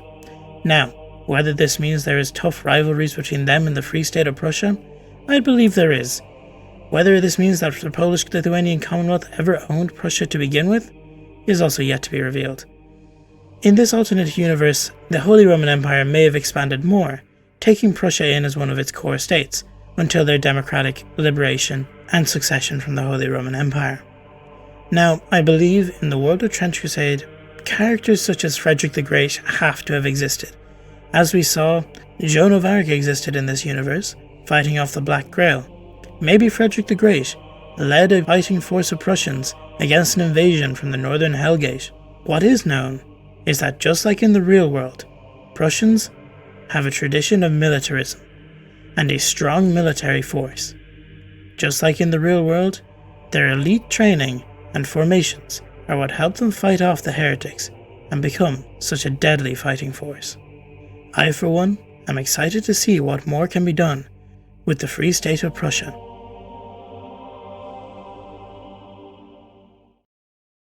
Especially Frederick the Great, so please, any Trench Crusade creators out there, if you watch my videos, please tell me what happened to Frederick the Great. I love the design of all the Prussian troops, the Germanic, ancient yet modern look works really well. And I'm curious to see what the difference is between Prussia and the Teutonic orders in the Baltics. The Teutonic Knights that still remain there, since in the actual history, they were destroyed by the Polish-Lithuanian Commonwealth again in 1410. And that actually led to the creation of Prussia as a duchy in the Polish-Lithuanian Commonwealth. So maybe it's actually because of the fact that the Teutonic orders are still in the Baltics and there's still heavy Germanization in those regions that mean that Prussia was a state under the Holy Roman Empire, which was predominantly German. But that's just a theory. A trench crusade theory. No, but I love these new lore drops that we're getting. Well, this one isn't quite new. I know this one is actually relatively old. I've been meaning to do a video on it for quite a while, but I felt it was more important to get through the basics and the new lore that has dropped. Now, as of recording this video, 2 days ago, the map for Trench Crusade finally dropped, and oh my goodness, is it glorious. A bit confusing, but glorious. I'm going to be doing a full deep dive. That is my next video. I'll be doing a full deep dive into the map, looking at borders, comparing them to actual history, and my own thoughts on it. But one thing I want to say real quick, why is Kilkenny the named city in Ireland? Please, Trench Crusade, answer me that. Even Scanner was wondering what's going on with that, and he is like insider trading. Why is Kilkenny the named city? Why isn't it Dublin? Or even like the bigger cities, Cork and Galway? I look forward to your reply, Trench Crusade. The Prussian army always attacks. So echoes the oath within the hallowed walls of the Königsberg Cathedral, whispered by the faithful and thundered by soldiers before the altar of the Iron Saints. The words are ancient, born not from arrogance, but from desperation, from the ruinous ashes that birthed the Free State of Prussia after the fall. Once, before the world drowned in mud and blood, Prussia had been a land of kings and generals, its name a byword for discipline and resolve. But when the heretic scourge rose and the old world perished in the fires of the Great Cataclysm, the proud nation was shattered. What remained crawled from the ashes with nothing but their faith, their scars, and their will to fight. In the 1st century after the fall, from ruined Königsberg arose the Free State of Prussia, a realm both reborn and haunted. Its borders were drawn in mud and martyrdom. Its people were those who refused to kneel to despair. Their creed was shaped not by victory, but by the acceptance of endless war, that every hour, every dawn would bring another march, another assault, another chance to die with honour, rather than fade into cowardice. To be Prussian in this new world was not to live, it was to endure, and from that endurance came their most sacred principle. The Prussian army always attacks. For in a world where even the angels bled, only those who advanced could claim to serve God's will. To attack was not simply a tactic, it was a liturgy. Every charge was a sermon, every grenade a psalm, and every death a confession. And within this crucible was born the Strauss troop, the storm troops of the Free State. In them, the Prussian ideal found its purest expression, an unflinching willingness to sprint into the maw of death, trade their humanity for legend.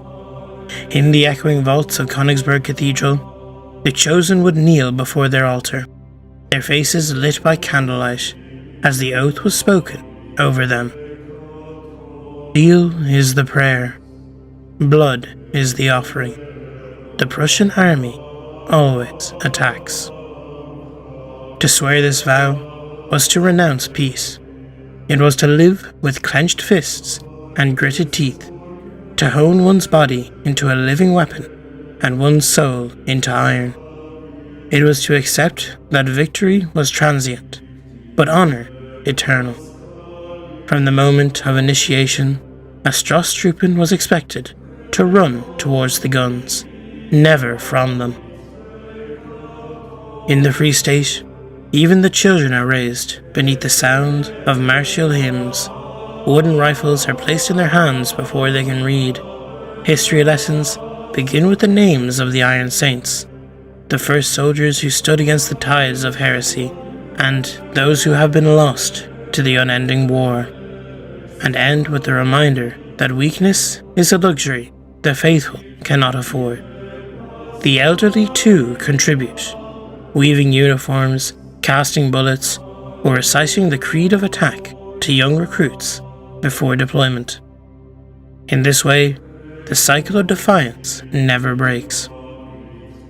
Such willingness to face impossible odds is what makes the Strasstruppen the stuff of legend amongst the myriad regiments of the Principality of New Antioch. But it is their training that brings these legends to life.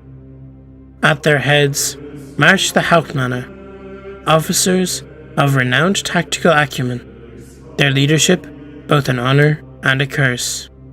In the Free State of Prussia, it is said that a Hauptmann must either lead his men to victory or die upon the field, for the social code of their nation would rather see a commander fall in glory than retreat in shame. These leaders wield massive, impossibly sharp, tank-splitter swords, cleaving through heretic armour, as a fencer would cut with a foil. By their sides walk the Feldkaplan, the priest-chaplains of war, robed in armour, shaped like the angels of old. They stride through the smoke and ruin, wielding burning blades, holy prayer, and grenades filled with frankincense and myrrh. Their explosions leaving clouds that smell of the tomb and the altar. Their presence sanctifies the slaughter, reminding the soldiers that even in the darkest trench, God's gaze remains upon them. And at the core stand the Strasstruppen, chosen for their aggression, endurance, and athletic grace. They are drilled ceaselessly in lightning assaults, grenade warfare, and brutal close-quarters combat. Despite their cultivated fury, their coordination is unmatched. They have, as one body, a living storm, advancing in fire teams to deliver hammer-blow assaults that tear through the enemy fortifications like the wrath of heaven. And behind them come the yeomen, less specialized but no less vital. They secure objectives, hunt down fleeing foes, and hold the ground bought in blood. While Prussian warbands prefer to march fast and light, they are often supported by combat engineers, armed with demolition charges to clear the paths for the charge, combat medics to drag the fallen from the mud, and mechanized heavy infantry whose roaring engines provide brief, thunderous reprieve. Above them, the sniper priests of the Holy Orders watch from afar, delivering sacred ammunition across no man's land, their rifles inscribed with scripture and vengeance alike. Among all these storied regiments, none shine brighter in the memory than the 6th Guard Corps of Königsberg, the exemplars of Prussian fury and faith. The 6th Guard Corps rose to prominence during the Battle of the Princes, one of the most infamous campaigns of the Heretic Wars. The battle raged across a labyrinth of trenches, stretching from the Black Forest to the desecrated ruins of former Württemberg. The 6th found itself surrounded, pinned in a web of enemy fortifications. Yet, where lesser formations might have broken, the 6th counterattacked with inhuman precision. Under the command of Frau Hauptmann Friedrich von Goltz, the 6th performed an oblique order maneuver that has since become legend.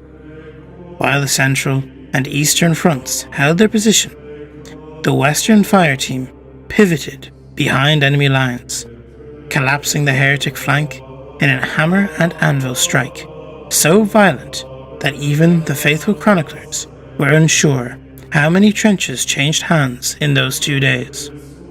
Over a dozen enemy lines were shattered under the relentless grenade barrages and close quarters slaughter.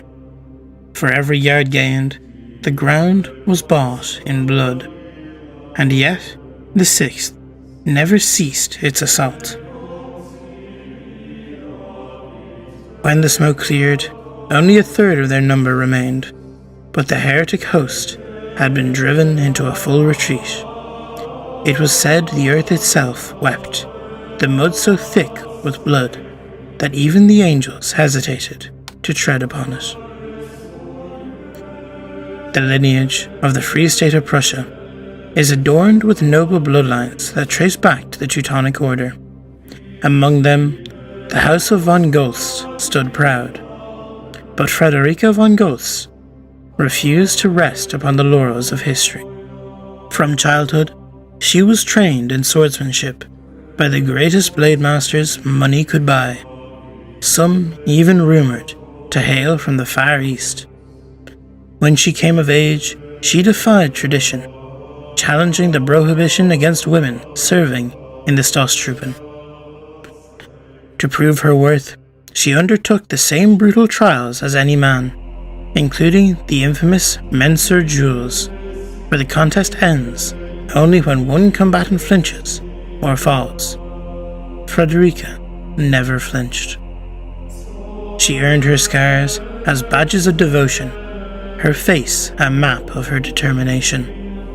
At the head of the 6th Guard Corps, she wielded her Aracalcum alloy tank splitter sword with deadly grace, slicing through steel, concrete, and heretics alike. Her leadership was questioned by traditionalists, who whispered of nepotism and noble privilege. The 6th silenced such voices with a simple offer.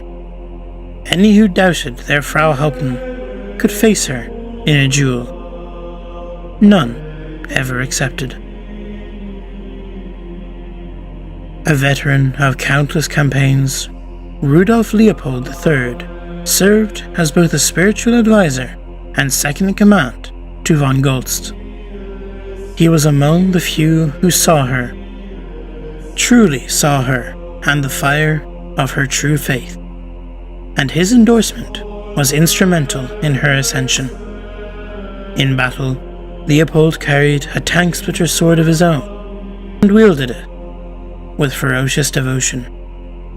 It was whispered that he requested deployment patterns that ensured he could justify the use of this cherished stimulant. Holy smoke, a chemical concoction said to flood the mind with visions of divine wrath, and whether miracle or madness, none could deny the fury it unleashed in him when battle was joined. Jens von Bismarck was an older recruit, noble by birth but late to glory.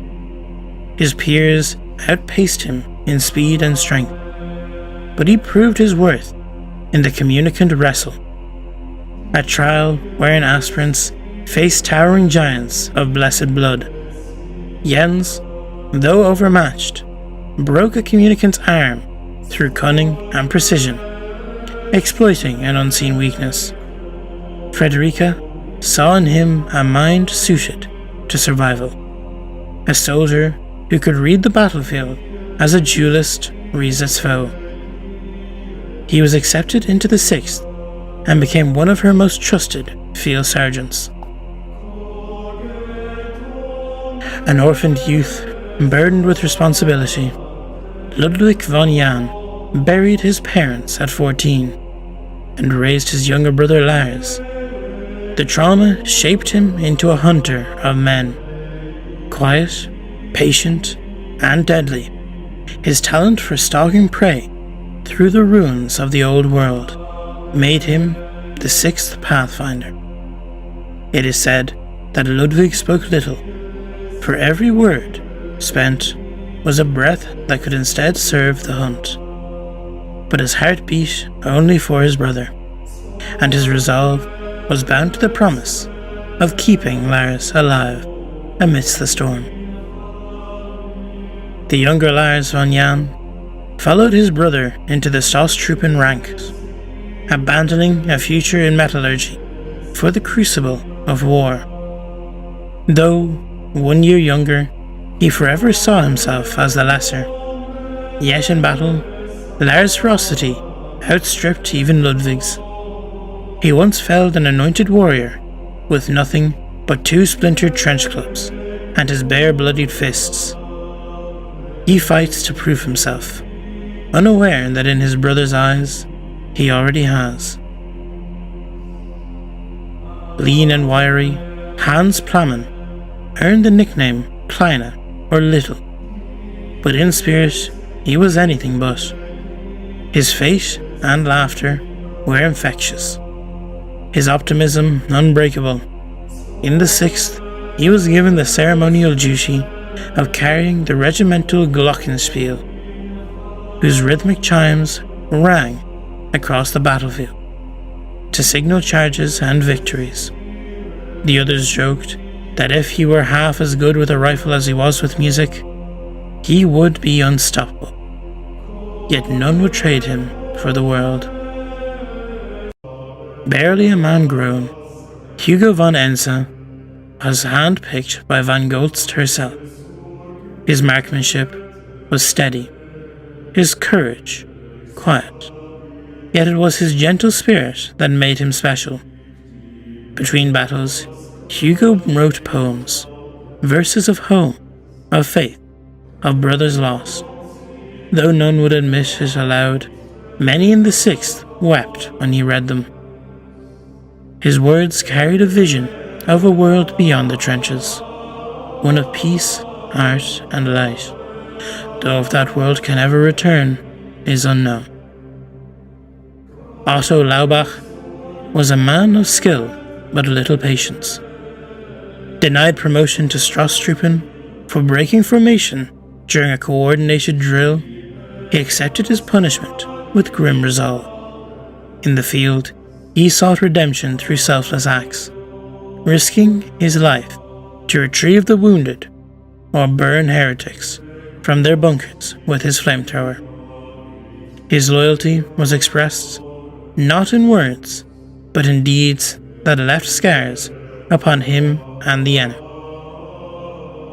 The 6th Guard Corps became the living embodiment of the Prussian creed.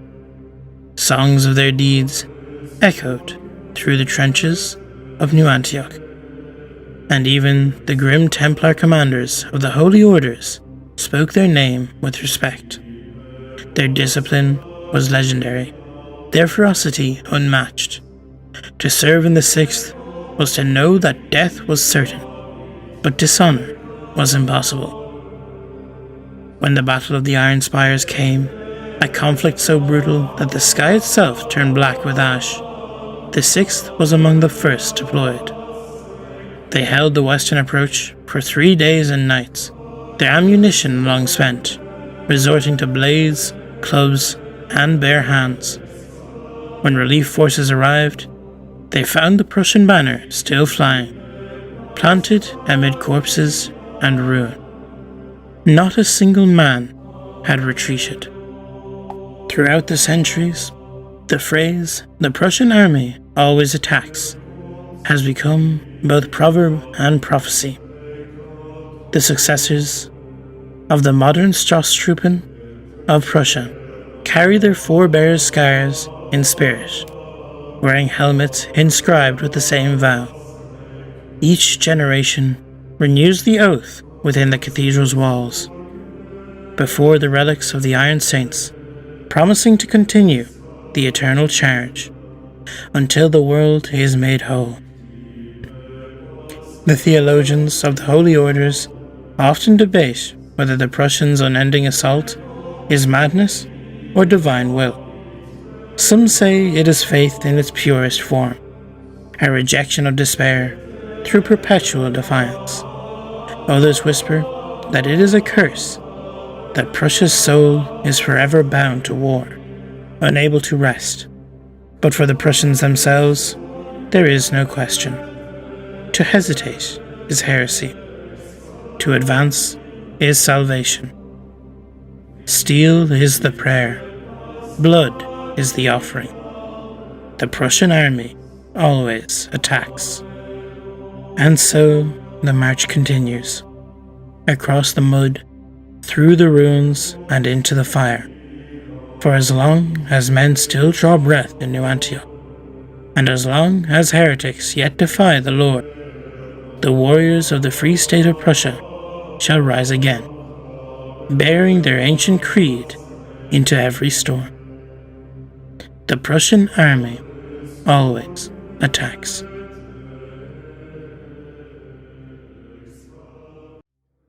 Among the innumerable specialists that march to war beneath the banners of the faithful, few are as paradoxically feared or respected as the combat medics. Neither sheltered non-combatants nor rear echelon physicians, these men and women operate in the most lethal spaces of the battlefield, where artillery churns the earth into carrion mud, and the dead are fought over as fiercely as ground or ammunition. They are healers who must also kill, preservers of life, forced to wade knee-deep as it is extinguished. Combat medics are drawn from nearly every faithful polity, still capable of mustering organized armies. Their traditions, training, and equipment vary widely depending on the origin, ranging from the authentic, ritualized practices of the Sisters of St. Cosmas to the pragmatically brutal medical detachments of New Antioch's Ducal Medical Corps. Despite these differences, all combat medics share a singular purpose: to keep the faithful fighting in a war where the wounded are as valuable to the enemy as the living. Unlike army surgeons and hospital staff operating within fortified rear positions or forward surgical teams, combat medics accompany frontline units directly into combat. They move with assault waves, advance through trenches under fire, and crawl into shell holes to retrieve the injured while a battle still rages.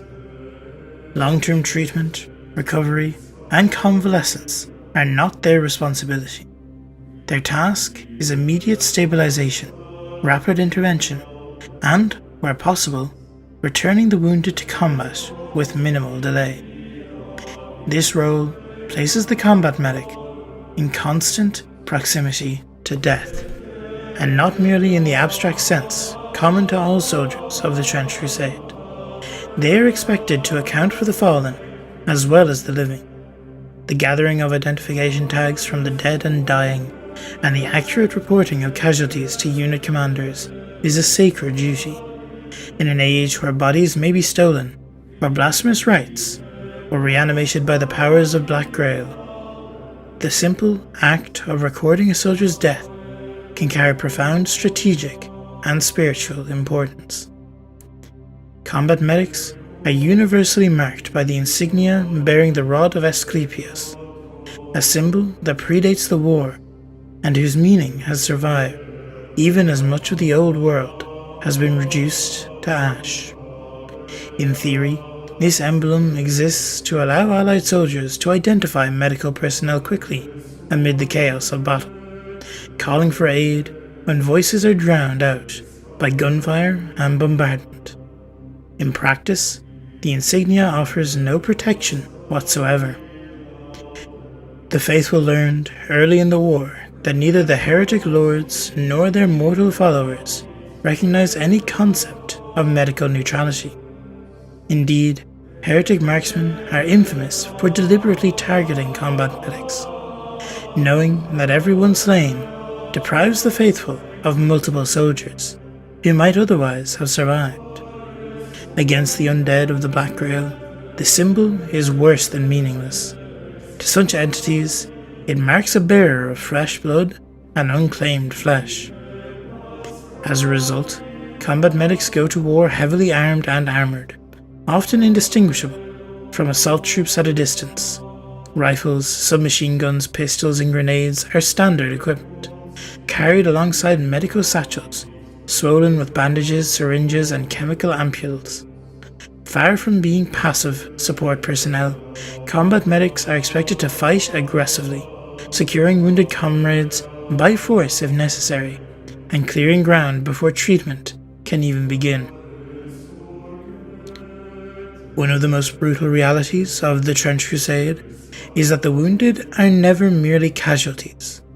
Both the heretic court and the cults devoted to the dark powers covet living and dead bodies alike, using them in rituals, sacrifices, and profane transformations. As a result, combat medics frequently find themselves locked in savage close-quarter engagements over fallen soldiers, fighting not for territory, but for flesh. These engagements are often desperate, chaotic affairs, taking place in collapsed trenches, blasted bunkers, or no man's land, under constant fire. Combat medics must drag injured comrades away while fending off attackers, sometimes killing enemies at arm's length while shielding a wounded body with their own. In such conditions, the Misericordia dagger has earned a grim reputation. Originally a weapon of mercy, its narrow blade is ideally suited for slipping between armor plates, and the combat medics have used it time and time again to bring down even heavily armored anointed of the heretic hosts. These kills are rarely solitary feats. Rather, they are the result of coordinated violence, with yeomen and line infantry assisting medics in overwhelming foes through sheer determination and proximity.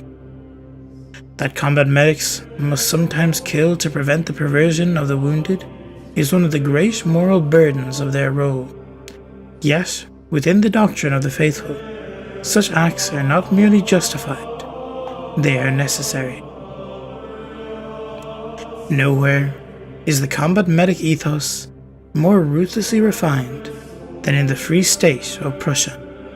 The Prussian Armed Medical Service fields some of the most experienced frontline medics in Europa. Veterans hardened by years of high-intensity warfare and relentless operational tempo. Many Prussian combat medics possess expertise not only in treating human casualties, but also in veterinary first aid, a practical necessity in an army that continues to rely on animals for transport, logistics, and even assault role. A significant number of these medics are former lay members of knightly orders, such as the Maltese Orden organizations that long ago abandoned any pretense of neutrality. These orders maintain hospices in remembrance of their original charitable purpose, but their battlefield personnel are trained first and foremost as soldiers. The tradition of discipline, endurance, and obedience ingrained by these orders carry over directly into Prussian medical doctrine. Within the elite Stoßtruppen formations, combat medics are selected from among the most physically capable individuals in the entire armed medical service. Strength, speed, and resilience are prioritized over bedside manner. A medic unable to drag a fully equipped soldier through mud and under fire is considered unfit for the role. Central to Prussian combat medic operations is the Lazarus Doctrine, a brutally utilitarian protocol that defines the Kriegssanitäter's primary objective: return soldiers to combat immediately, by any means necessary.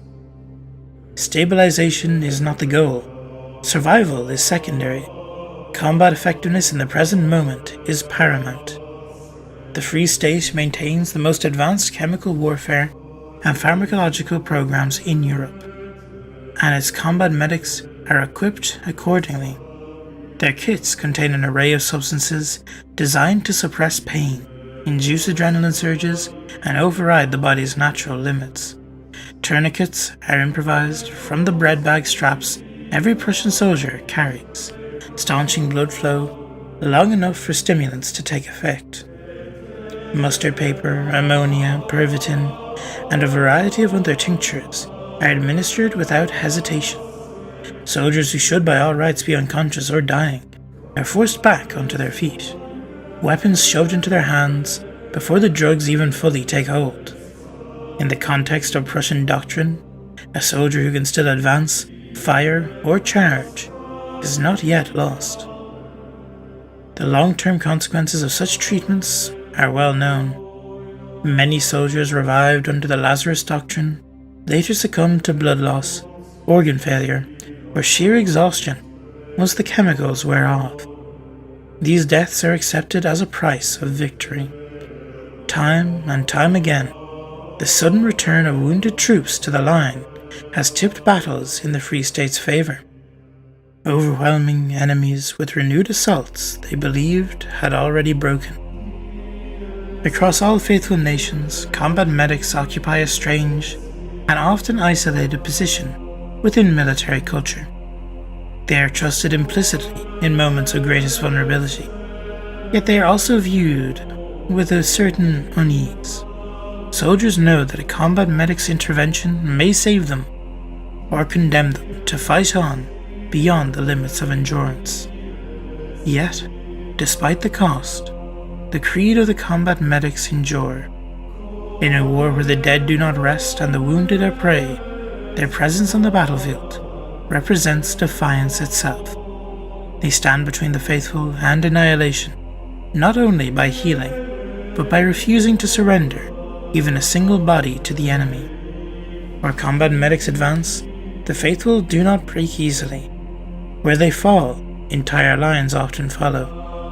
In the endless trenches of this blasphemous war, few roles carry such weight and such blood upon their hands. Long before the black-prowed ships of the heretic fleet cast their ominous silhouettes upon the mist-laden horizon of Era, the seeds of its doom had already been sown. In shadowed halls and desecrated sanctums, the heretic sea lord Zachor, a master of warfare, sorcery, and infernal pacts, was orchestrating a grand design. His goal was nothing short of apocalyptic: the total subjugation of the Emerald Isle and its transformation into a forward bastion of the infernal court.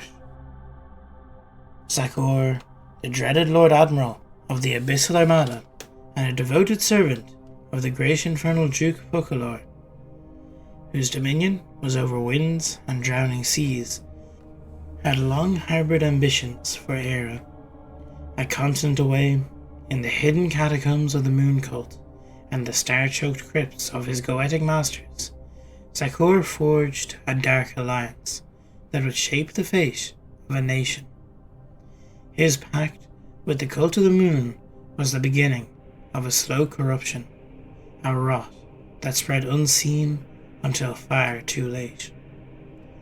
Even before the first cannon roared and the first city burned, the path of the beast stirred in the ancient woods and haunted moors of Era. When the full moon rose high, young men and women vanished without a trace, drawn into the forest by whispers in a language no human throat should utter. Some returned days later, howling and scarred, their skin etched with unholy beast runes, eyes full of feral madness.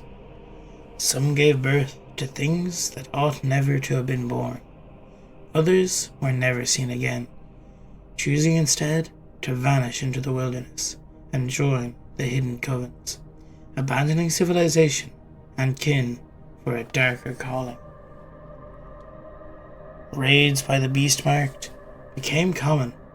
Crops were torched in the fields, the livestock slaughtered or corrupted, and entire villages left smoking ruins under the light of cursed moons. The people of Era, battered by the long years of the Great War and abandoned by many of their once faithful allies, found themselves increasingly isolated.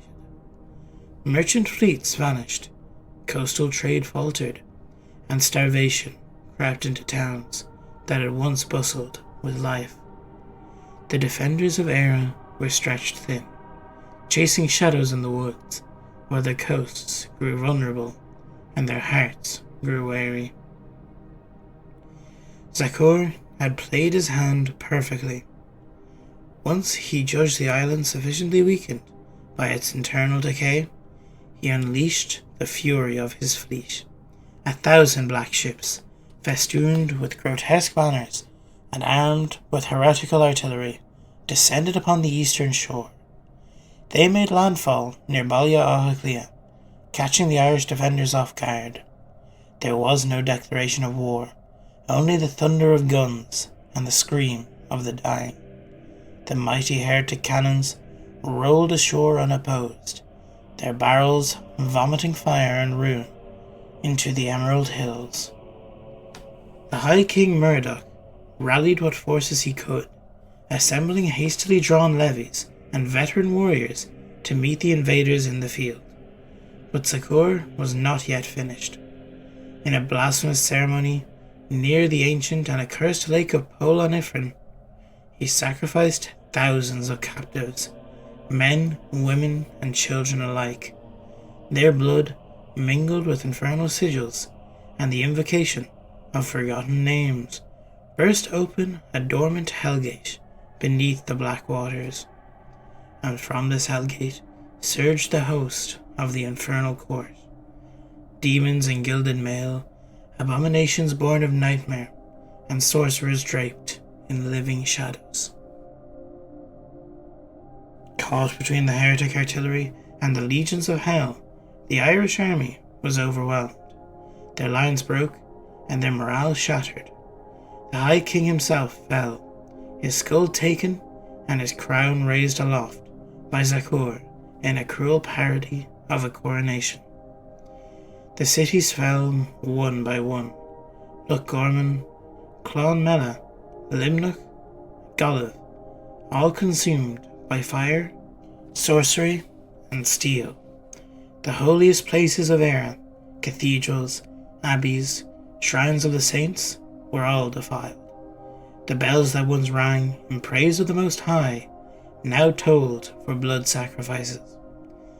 Heretic priests preached damnation and coercion where once the gospel echoed. The black knives worked ceaselessly, cutting down all who dared whisper resistance. In those dark days, it seemed Era was lost. Yet not all hope had perished. Inland, beyond the reach of the heretic fleet's long guns, the surviving Irish nobility regrouped in the town of Kilkennig, once home to the High Kings of old. There, in the halls of her ancestors, Queen Brigid ascended the throne in 1890. Young in years, but fierce in spirit, she had watched her father die on the battlefield, torn apart by the bombardment of the artillery witch coven. She inherited a shattered kingdom and a dying people, but while others saw ruin, she saw purpose. Defying her advisors and the noble court, she took as consort Donal, a low-born but brilliant tactician, whose successes in guerrilla campaigns had earned him the grudging respect of even the proudest of clan lords. Together they formed a plan, reckless perhaps, mad even, but bold enough to defy hell itself. Brigid's first act as queen was to repeal the ancient ban on the Vienna, the wild hunter warriors of Era, whose pagan traditions had long been anathema to the church. Her confessor warned her of apostasy, but the queen simply answered, "Better a living pagan than a dead saint." The Vienna returned from the forests and mountains, bringing with them songs of blood and thunder. Their berserkers and skirmishers joined the dwindling Irish ranks, giving new life to the resistance. Then came the Queen's second act, a letter to the Holy See. She begged the Pope not for armies, but for a single warrior, a symbol of faith, a beacon of divine favour in a world gone dark. The Bishop of Rome, moved by her audacity, granted the request. Brigid then demanded the impossible: the service of the Paladin Antioch, champion of the Vatican, bearer of the Sturogram banner, and slayer of the Worm of Silesia. To the astonishment of all, the pontiff agreed.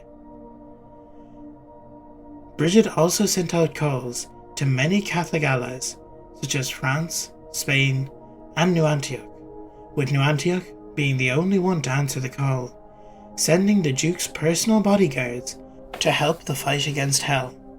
This would be a debt not soon forgotten.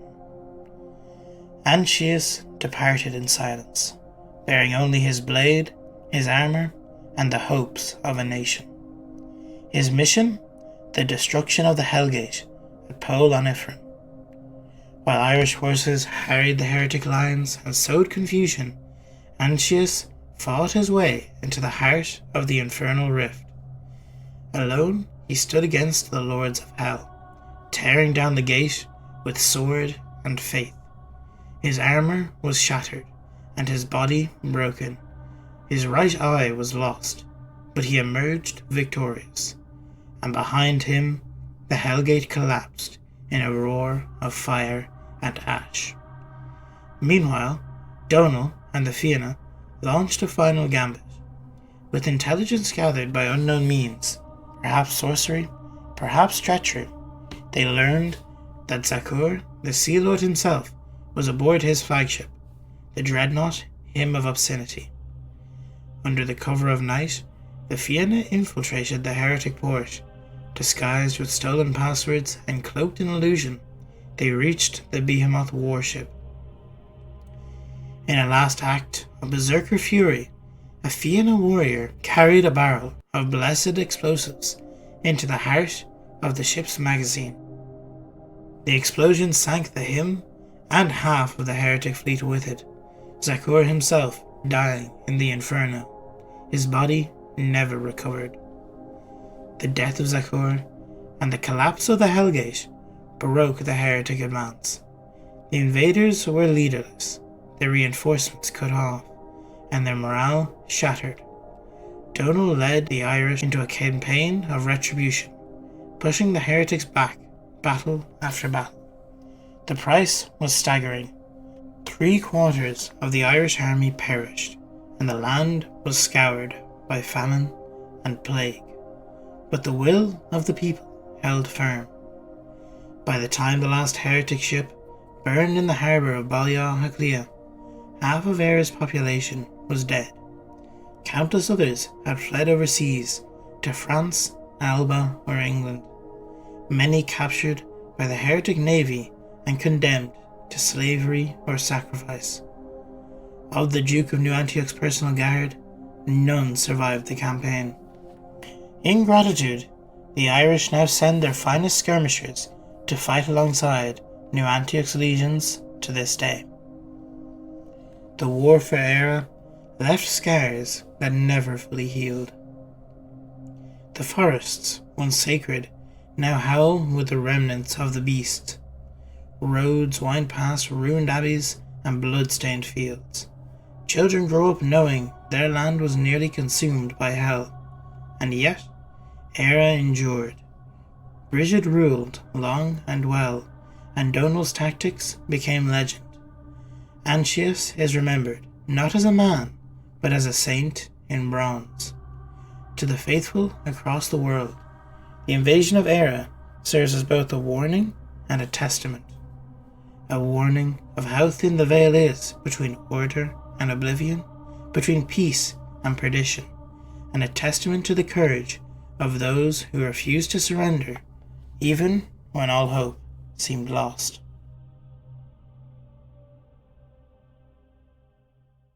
This is the snippet that we've gotten off Crusade of the invasion of Eire. Personally, I am absolutely ecstatic about this, if you couldn't tell. I am so happy that Ireland is getting some lore. I was wondering, looking at the map, why Kilkenny was the capital. And well, okay, this makes sense. I'm glad that was elaborated on. Now, while I was reading this, I found that this compares to one event in Irish history quite similarly. Obviously, it takes inspiration from events such as the Great Hunger or the Famine, the colonization of Ireland, the many invasions, the Viking raids, but most of all, what I heard from this while reading it was the echo of Oliver Cromwell and his brutal conquest of Ireland in the mid-17th century, a campaign that ravaged the land with fire, steel, and fanatical religious violence. The heretic invasion, though fantastical in its presentation, is not without its roots in our grim history. In many ways, the infernal and apocalyptic war described in the tale mirrors the physical scorched earth left behind by Cromwell's forces. In the lore, the heretic Sea Lord Zakur arrives on Ere's eastern shore with a fleet of black-prowed ships, armed with demonic artillery and powered by infernal sorcery. There is no warning, no declaration of war, only flames, smoke, and death. Cities were bombarded into ruin, and coastal towns were erased from the map.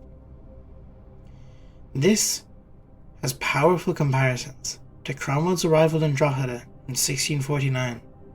Like Zakur, Cromwell came with overwhelming force. His new model army, disciplined, mechanized by the standards of the time, and inspired by religious zeal, landed on Ireland's coast and laid siege to the port town. And when Drogheda fell, Cromwell made an example of it. Nearly 3,500 people were massacred in the aftermath, including defenders, civilians, children, and even surrendered clergy. It was not merely a military act. It was a barbarous action, a demonstration, just as Zakur's landing heralds a campaign of apocalyptic conquest. Cromwell's entry into Ireland was the beginning of a systemic dismantling of Irish resistance, identity, and Irish Catholicism. In both cases, the message was clear: no quarter will be given. In the lore, the heretics do not just destroy cities, they defile cathedrals, they burn churches, they corrupt the bells of worship into instruments of sacrificial ritual. Heretic priests take the pulpits where once the gospel was read, and now preach damnation in its place. It is a spiritual inversion, a mockery of Ere's faith. And this parallels perhaps one of the most sinister aspects of Cromwell's invasion: the targeted destruction of Irish Catholicism. Cromwell, a fervent Puritan, viewed Catholicism as a demonic corruption of true Christianity. In his eyes, Irish Catholics were not merely political enemies, they were spiritual threats.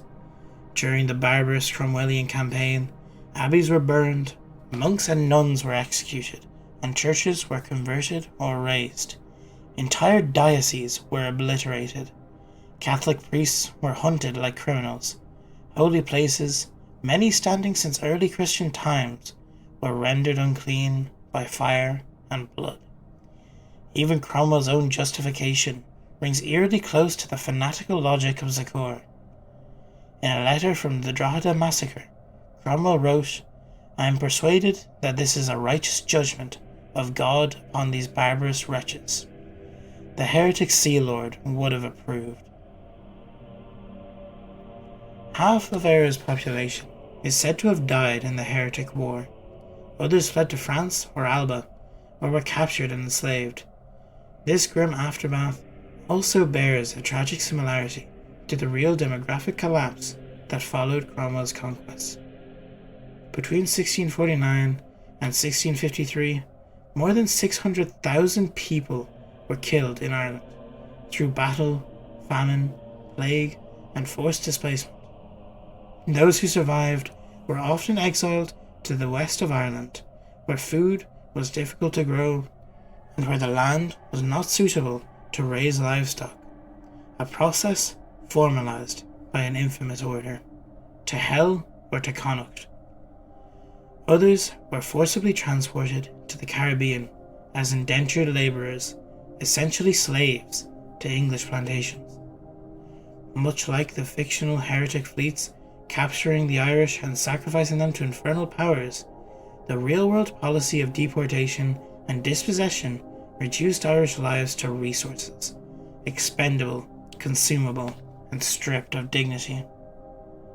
One of the most interesting moments in the lore is Queen Brigid's decision to repeal the ban on the Vienna, pagan warriors long condemned by the Church. It's a return to pre-Christian roots, a desperate gamble to survive by invoking an older, wilder identity.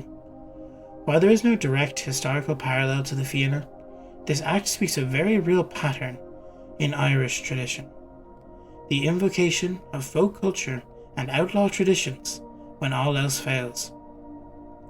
Again, an example during the Cromwellian era and beyond, hedge priests, secret masses, and Gaelic bards became vessels of cultural survival. Irish language, stories, and Catholic rituals were preserved in secret, often in defiance of law and punishment. When the Irish were outlawed from going to schools, hedge schools popped up where teachers would teach Irish Catholics so that they'd at least have an education. This has happened time and again in our history. The outlaws of the 17th and 18th century, Rapparees, and later White Boys, acted in similar spirit to the Fianna. They were guerrillas, cultural rebels, and keepers of a hidden Ireland. Brigid's alliance with the Forbidden mirrors how the Irish, under Cromwell and his successors, held tightly to identity in the face of annihilation. Queen Brigid's plea to the Pope and the arrival of the Paladin Antioch is symbolic of the hope placed in foreign intervention, particularly from the Catholic powers of Europe. This reflects numerous railroad attempts by Ireland to seek aid from the Papacy, France, and Spain. Most notably, Pope Innocent X condemned Cromwell's actions and encouraged European Catholic rulers to support the Irish. France and the Papal States sent aid, though it was often too little, too late.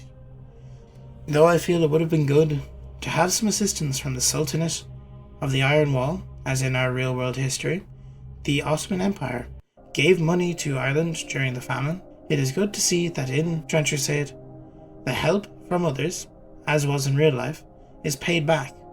For example, when New Antioch sends its personal bodyguards, and none survive the battle against the heretics, Ireland dedicates troops to forever go and help New Antioch in its time of need.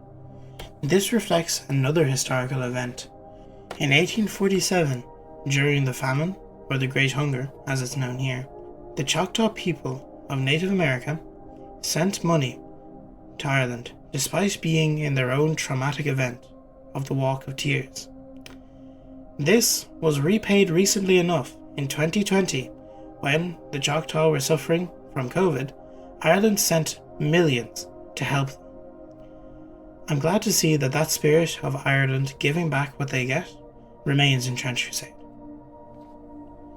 The war leaves Era in ruins. Forests are haunted, cathedrals are gutted, children raised amidst ghost stories of the Beast and the Black Fleet. But the nation endures. The Queen rules long and well, and the people rebuild. This is perhaps the most essential truth in Irish history. We survive through the devastation. Cromwell's conquest did not end Irish identity. The language endured, the faith endured, and the rebellion would rise again and again. From the Jacobite risings to 1798, from the Land League to the Easter Rising. Just as Era, in the tale, sends warriors to aid others, real Irish exiles became soldiers, poets, and revolutionaries across the world. The lore may be fiction, sea lords and infernal pacts, cursed moons and demon legions, but these are tools of dark fantasy. But the themes at its heart are drawn from our history: the brutal conquest, the spiritual resistance, cultural defiance, and the indestructibility of a people's soul. In the tale of Zakor, we see the shadow of Oliver Cromwell, cold and merciless. In Brigid, the Queen of the Ashes, we see Ireland herself, wounded but unbroken. And in the forests where the Fianna stir, in the hills where the bells ring again, we see the eternal struggle to keep faith, freedom, and memory alive. For if Era's story teaches us anything, it is that even when hell comes ashore, the human spirit can still burn hotter.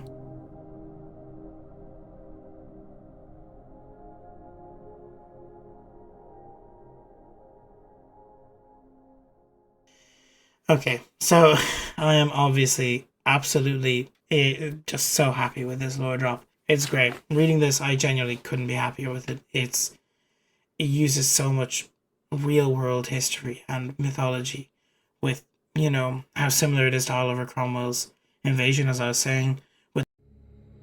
After the act of ultimate heresy released the Hellgate upon the world, spreading Satan's wrath on all of creation, a phenomenon began to occur. Visions. Visions from on high entered the mind of many across the world. These visions called the faithful to bear arms, to fight the tides of hell. Men and women, touched by heaven, are granted visions and revelations are made by the messengers of God.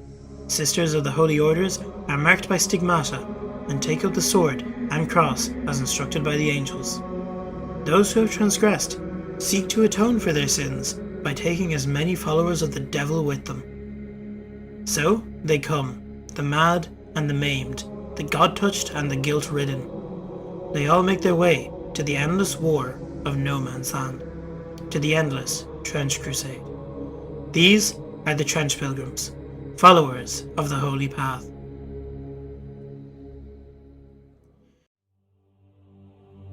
After the faithful countries united to fight the oncoming demons from the Hellgate, many enlisted in their armies, whether out of need, nationalism, or the want to fight those who seek to destroy them. The number of enlisted swelled in all the nations. However, not everyone who wished to fight joined these armies. No, many were touched by the very voice of the Almighty. They were led by these visions to seek out an alternative way to combat the hellish armies, one they saw as more direct. These visionaries became the first trench pilgrims. The trench pilgrims are one of the most compelling and enigmatic phenomena of the Great War. They represent humanity's unyielding faith, its capacity for sacrifice, and its unorthodox yet profound approach to combating the forces of hell. Born of desperation and divine inspiration, these groups have become a symbol of both hope and tragedy, their actions etched into the annals of this grim conflict. The origins of the trench pilgrims lie in the dire circumstances of the Great War. As hell's forces spilled into the mortal world, conventional armies struggled to contain the infernal tide. Amid this despair, individuals across Christendom began reporting visions of saints, angels, and the Redeemer himself, calling them to take up arms and to join the holy procession. Many interpreted these visions as a divine mandate. They felt they were chosen by the Lord themselves to seek out and destroy those who would oppose his will, while others who had committed sins or those riddled with guilt over past actions saw them as a path to personal redemption. For some of them, becoming a pilgrim was an escape from the lives of sin and guilt.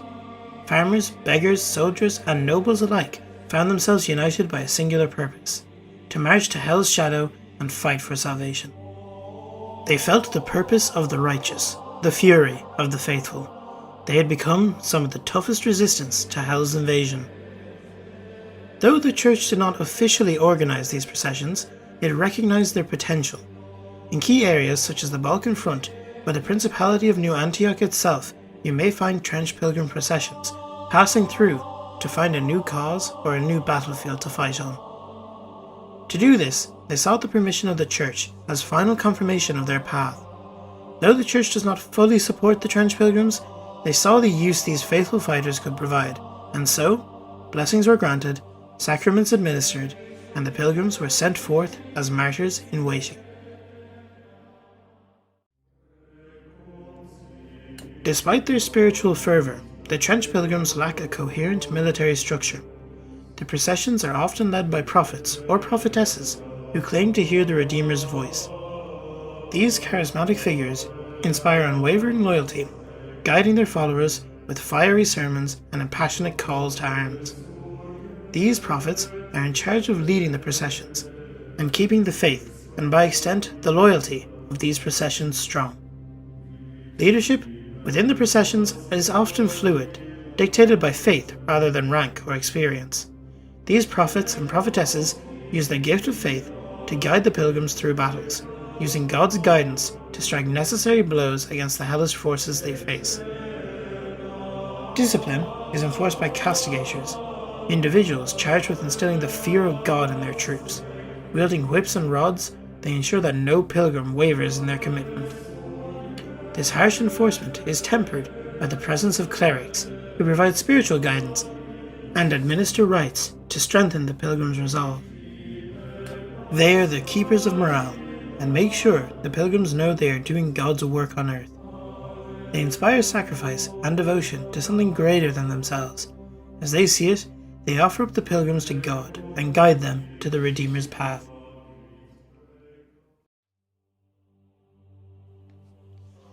The pilgrims' armaments are as varied as their backgrounds. Some wield relics and weapons blessed by the Church, while others rely on improvised tools such as pitchforks, clubs, and even Molotov cocktails. Trench pilgrims often pilfer the corpses left by battles past and scavenge from the battlefields after they emerged victorious. Since they lack any formal backing or structure, there are no supplies dedicated to them. This hampers their ability more often than not. However, their lack of standardized equipment is offset by their sheer determination and unshakable belief in their divine mission. Life within a trench pilgrim procession is one of constant struggle and spiritual introspection. Days are spent marching through desolate landscapes, their songs and prayers echoing across the wasteland of no man's land as they pass battles and corpses, making their way to wherever the prophet or prophetesses command them. Nights bring moments of respite, where the pilgrims gather around makeshift altars to listen to their leaders and draw strength from their shared faith and confirmation that they are carrying out the divine's will. Food is scarce, and many subsist on meagre rations, whatever is able to be scavenged from the dead or the charity of local communities. Despite the hardships, there is an unbreakable sense of camaraderie among the pilgrims. Bonds forged in the crucible of suffering strengthen their resolve. They become more of a family than a war party.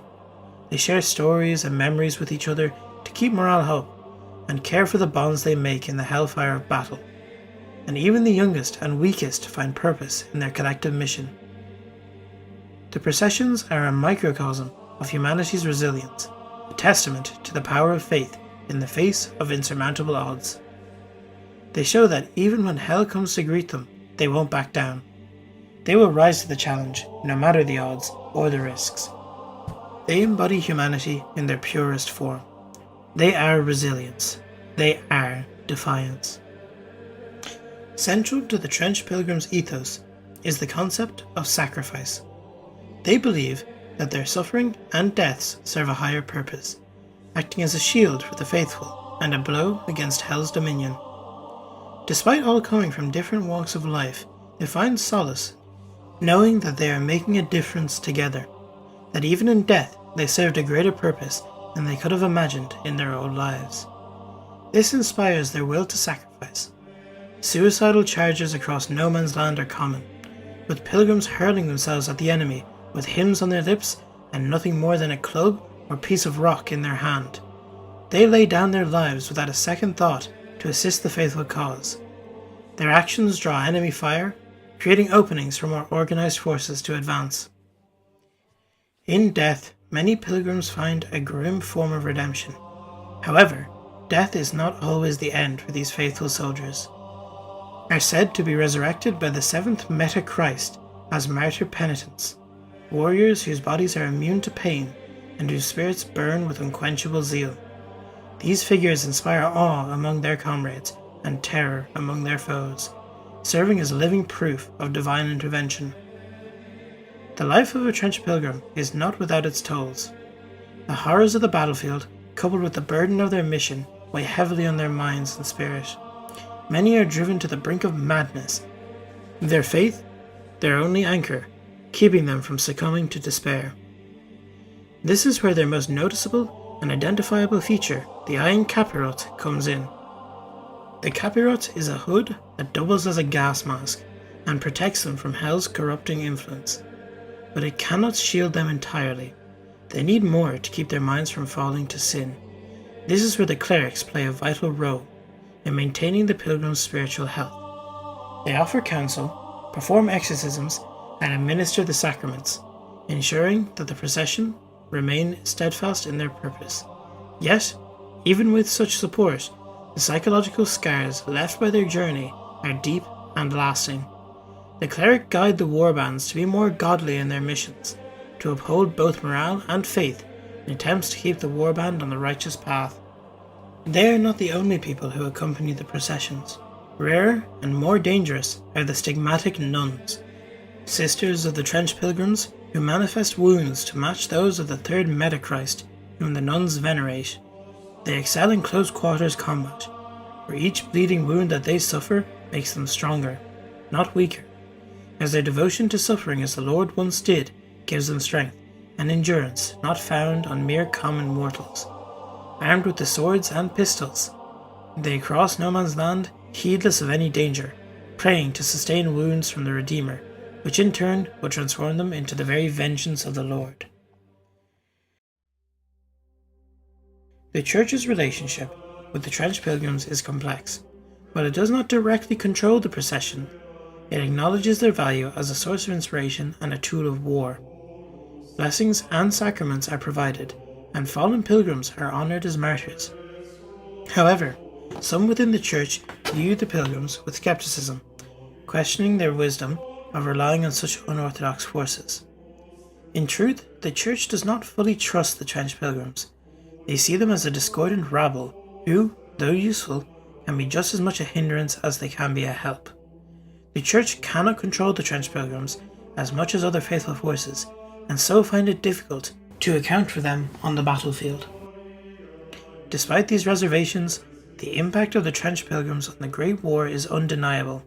Their zeal and sacrifice have turned the tide of many battles, and their unwavering faith serves as a beacon of hope for the faithful. There is a bewildering number and variety of trench pilgrim processions. The penitents of pious revenge swear in the name of St. Olga and use flamethrowers, burning grenades, and incendiary ammunition to assail the heretics. They wish to cleanse the world in the holy fires as St. Olga would have done. The pilgrims of the Iron Path follow St. Rita of Cascia and go to battle with hammers, mauls, maces, and cudgels, and hammer nails into their heads in memory of the saint they venerate. They show devotion to their cause that rivals even that of the most faithful pilgrims, and are known to have unmatched zeal in battle. The Theban Legion of Rome carries the heads of the heretics upon their standards in the memory of their patron Saint Maurice. They fight with swords and other blades, competing with each other for the number of heretic heads they amass. Trench pilgrims of the Procession of the Sacred Affliction are known for their zeal for close quarters combat. Their armour, decorated with icons and shields adorned with depictions of the saints, which despite appearances can withstand machine gun bullets, and millstones they carry in order to tie them around the necks of sinners before they suffocate them in the mud and blood of no man's land. The legacy of the trench pilgrims is one of both triumph and tragedy. They embody the resilience of the human spirit, the power of faith, and the cost of salvation. Their stories are recounted in sermons and hymns, inspiring future generations to carry on the fight against hell's legions. Yet, their legacy is also a sobering reminder of the sacrifices demanded by war, the lives lost, the suffering endured, and the countless broken souls left in their wake are a testament to the devastating toll of the Great War. For all their heroism, the trench pilgrims are a reflection of humanity's darkest and brightest moments.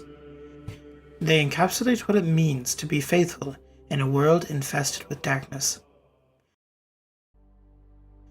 While the pilgrims themselves embody sacrifice, the procession also include others, the penitents and the wretched, whose fates are far grimmer. These figures serve as a stark reminder of the human cost of this holy war. The penitents are individuals who have committed grave sins and seek redemption through acts of extreme self-punishment. They accompany the pilgrims, often walking barefoot across shattered glass or wearing crowns of thorns. These acts of contrition are not merely symbolic, They are a visceral demonstration of their repentance and willingness to endure pain for the sake of their souls. Some penitents are chosen to carry sacred relics, their blood sanctifying these items and amplifying their divine power. Others serve as living shields, placing themselves between the pilgrims and their enemies.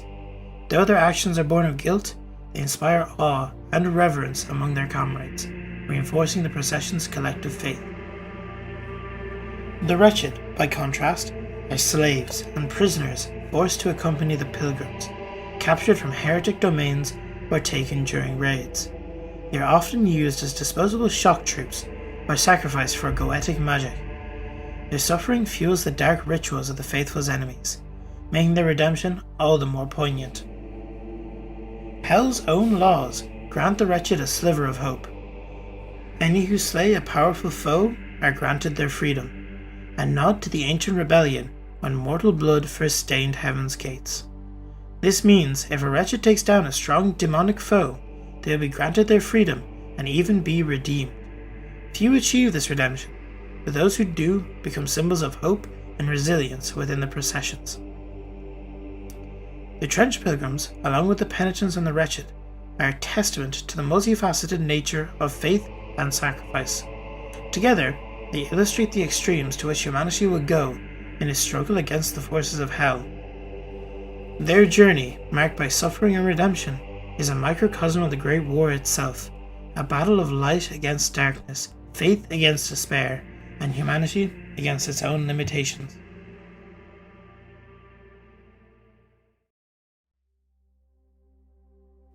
These units make up the majority of trench pilgrim processions. However, the processions do not contain mere men and women alone.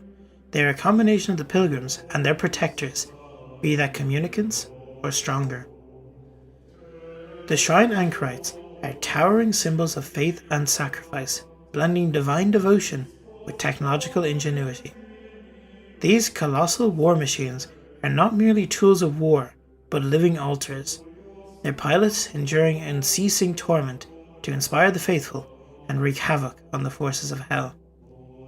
Each shrine anchorite represents the pinnacle of the faithful's willingness to endure suffering for the greater good, serving as both a weapon and a monument to the Redeemer's glory. The concept of the shrine anchorite arose from the dire circumstances of the Great Crusade. As Hell's legions grew more formidable, with stronger demons and more hellish devices emerging over the course of the battles, the faithful sought to create a weapon capable of both immense destruction and spiritual fortification.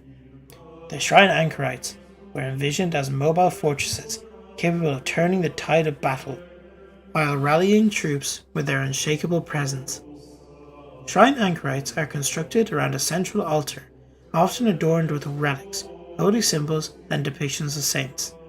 These altars are sanctified by high-ranking clergy, imbuing the machine with divine energy. Their purpose is twofold: to deliver devastating firepower against Hell's forces and to serve as a beacon of faith, inspiring those who fight alongside them. Central to the shrine anchorite's function is its pilot, known as the anchorite. These individuals are monks who willingly submit to a lifetime of torment within the machine's core. Once sealed inside, the anchorite is subjected to constant physical and spiritual agony, their pain serving as a conduit for divine power. The selection process for anchorites is rigorous. Candidates must demonstrate unwavering faith, exceptional mental fortitude, and willingness to endure unimaginable suffering for the sake of the faithful. Upon acceptance, they undergo a series of rituals to prepare their bodies and souls for the transformation.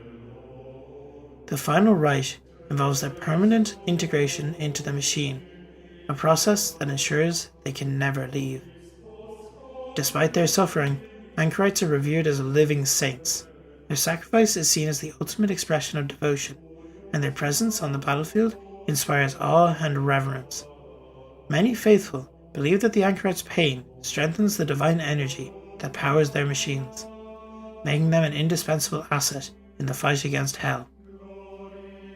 Shrine anchorites are equipped with a formidable array of weapons, designed to devastate demonic forces and fortifications. Common armaments include the adamantine Catherine wheel, massive spinning blades capable of tearing through enemy lines with ease. Sanctified cannons, artillery pieces that fire shells imbued with holy light, capable of obliterating even the toughest infernal armor. And purification flamethrowers, weapons that unleash torrents of blessed fire, incinerating demonic entities and cleansing corrupted ground. In addition to their offensive capabilities, shrine anchorites are heavily armoured, their exteriors inscribed with holy runes that provide protection against infernal attacks. They also emit an aura of sanctity, which weakens nearby demonic entities and bolsters the morale of allied troops. Shrine anchorites play a critical role in the Faithful's military strategy. Their immense size and firepower allow them to serve as both offensive and defensive assets. On the offensive, they lead charges into enemy territory, breaking through fortifications and scattering demonic hordes. On the defensive, they act as immovable bastions, holding the line against overwhelming odds. Beyond their combat effectiveness, shrine anchorites serve as a symbol of hope and resilience. Their presence on the battlefield reminds the faithful of the Redeemer's power and the sacrifices made in his name. This dual role, as weapons of war and beacons of faith, makes them invaluable in the ongoing struggle against hell. Despite their effectiveness, the use of shrine anchorites is not without controversy. The immense suffering endured by the pilots raises ethical questions, even among the faithful. Some argue that the anchorites' pain borders on cruelty, while others see it as a necessary sacrifice for the greater good. The construction and maintenance of shrine anchorites are also resource intensive. Each machine requires rare materials, skills craftsmanship, and extensive sanctification rituals. As the war drags on, the ability to produce and field new anchorites has diminished, making each one an irreplaceable asset. These days, less and less anchorites are seen on the battlefields. As more fall than can be remade, their numbers dwindle even lower. Shrine anchorites embody the extremes of faith and sacrifice in the Great War. They are a testament to humanity's willingness to endure unimaginable suffering to combat the forces of hell. Their towering forms inspire both awe and fear, standing as living proof of the faithful's resolve. As the war continues, the legacy of the shrine anchorites grow. Their stories are recounted in sermons and hymns, their images etched into the stained glass and painted on the cathedral walls. They are not merely machines. They are symbols of hope, resilience, and the enduring power of belief in the face of darkness. Through their pain and sacrifice, the anchorites ensure that the light of the Redeemer continues to shine, even in the darkest of times. Shrine anchorites often accompany these processions. These towering constructs serve as both mobile altars and engines of destruction. Piloted by the monks who endure constant torment, they inspire the pilgrims while wreaking havoc on the battlefield. Their presence is a stark reminder of the cost of the faith, and the lengths to which the faithful will go to resist hell's forces. As the processions march forward, they carry with them the hopes and prayers of the faithful, forging a path through the darkness with unwavering resolve. Their legacy, etched in blood and sanctified by belief, ensures that their story will be told for generations to come. As the Great War grinds on, the trench pilgrims remain a vital force in the struggle against hell. Their actions, driven by faith and forged in suffering, ensure that the battle for creation continues. They are humanity's vanguard and its sacrifice, a testament to the enduring power of belief in the face of darkness. Among the many relics of divine engineering forged in the endless wars of the Trench Crusade, none embody the militant piety of the Crusader Knights' orders so completely as the Maximilian class armor. These monumental suits of sanctified metal are not merely armor, they are walking bastions, relic engines of faith and fury, towering over the battlefield.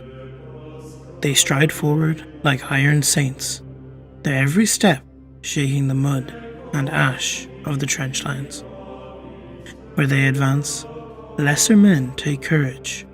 Where they fall, even angels weep. The Maximilian class armour represents the pinnacle of personal protection, achievable by mortal hands. A fusion of lost machine lore and the zeal of the faithful. Each suit stands as a monument to both the glory and the tragedy of mankind's ceaseless struggle against the heretic, the demon, and the endless corruption of the world. Forged from sanctified steel, riveted with relic sigils, and animated by roaring engines of divine combustion, the Maximilian is as much a mobile shrine as it is a weapon of war. Designed for brutal, close-quarters warfare, the Maximilian class armour excels in sieges and trench assaults, where agility is of little value compared to unstoppable endurance. In the labyrinthine ruins of heretic fortresses and the choking corridors of industrial cities, the Maximilian Knights becomes a living siege engine, unyielding, relentless, and terrible to behold. Its weight, often exceeding 3 tons, would render ordinary movement impossible, but the ancient engines housed within the suit's chest and back grant their wearer the power to move with dreadful, deliberate strength. Every blow from the knight's war gauntlets can shatter reinforced concrete, and every step can crush a heretic like clay. The suit's integral weapon system, most notably the Blessed Lance, a heavy machine gun mounted to the arm and sanctified for piercing the corrupted armour of heretic vehicles, allow the knight to engage even armoured abominations with holy precision. Each Maximilian knight is a one-man army, a bastion of the faithful, capable of turning the tide of a battle wherever they tread. Yet, even these mighty war shrines cannot function alone. Each Maximilian knight is accompanied into battle by a cadre of lay brethren, known as the men-at-arms. These loyal attendants, clad in lighter armour, act as both defenders and caretakers of their lord. They move through the chaos of battle to protect their knight from enemy sappers, heretic saboteurs, and anti-armour weaponry. Acting as both shield and eye, the men-at-arms serve as spotters for the knight, whose vision is limited by the thick slabs of armour and the narrow slits of the glass in the helm. Their duties do not end there. They must constantly maintain the immense machine engines that power the suit. These engines are temperamental, ancient creations that demand a near constant care. When their roaring hearts falter, the knight risks immobility, or worse, combustion. The men-at-arms carry blessed fuel canisters and mechanical tools in reliquaries upon their backs, feeding the roaring furnaces of their master's armour in the midst of the battles. It is said that a Maximilian knight burns as bright as their faith allows, and just as easily consume themselves in the process. The origins of the sacred armour are shrouded in legend, half remembered and half forbidden. The church records tell of a holy pilgrimage undertaken centuries ago, a great military crusade into the Levant, guided by the visions of the stylite monk Georgi of the Pillar. Georgi, who had spent decades atop a solitary column in prayer, received a divine dream of the Pillar of Life, a colossal stone formation said to mark the resting place of a forgotten giant from before the flood. The monk's vision was deemed a holy sign, and a coalition of Crusader knight orders formed to seek this relic. 10,000 Crusader knights, accompanied by engines of war and entire chapels on wheels, set forth across the desert, vowing to remain silent until the will of heaven was revealed to them. Many perished in that pilgrimage.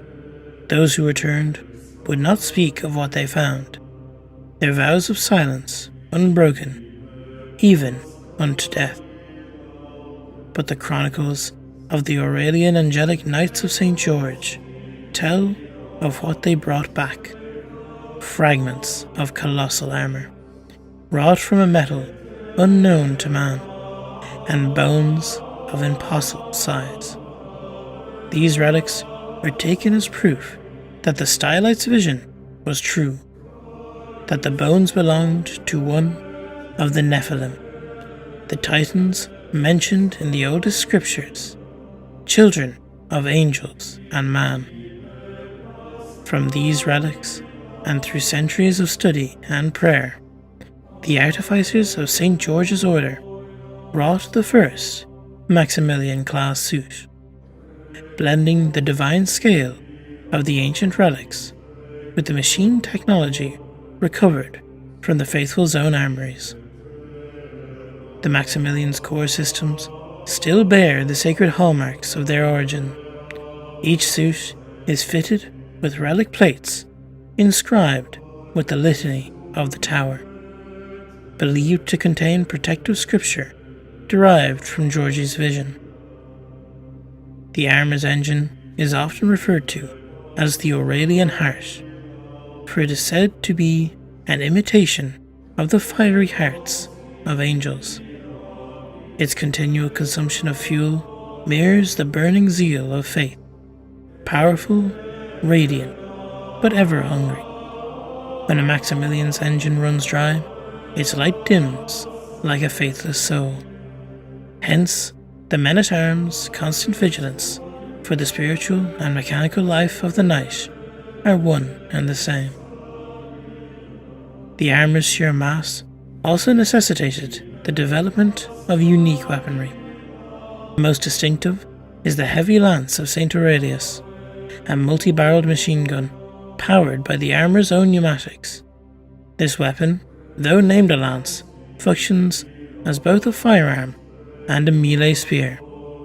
Its barrel is capable of firing consecrated rounds, while its reinforced shaft can impale even the abominations of the pit. To behold a Maximilian knight impaling a demon and then unleashing a burst of sanctified fire through its corpse is to witness divine wrath incarnate. Unlike standard machine armour, which is often used en masse and rarely altered, each Maximilian class suit is a relic passed down through generations of Crusader knights. When a knight falls or is rendered unfit for combat, the suit is reclaimed by the church. It is then subjected to ritual purification, mechanical reconstruction, and spiritual evaluation.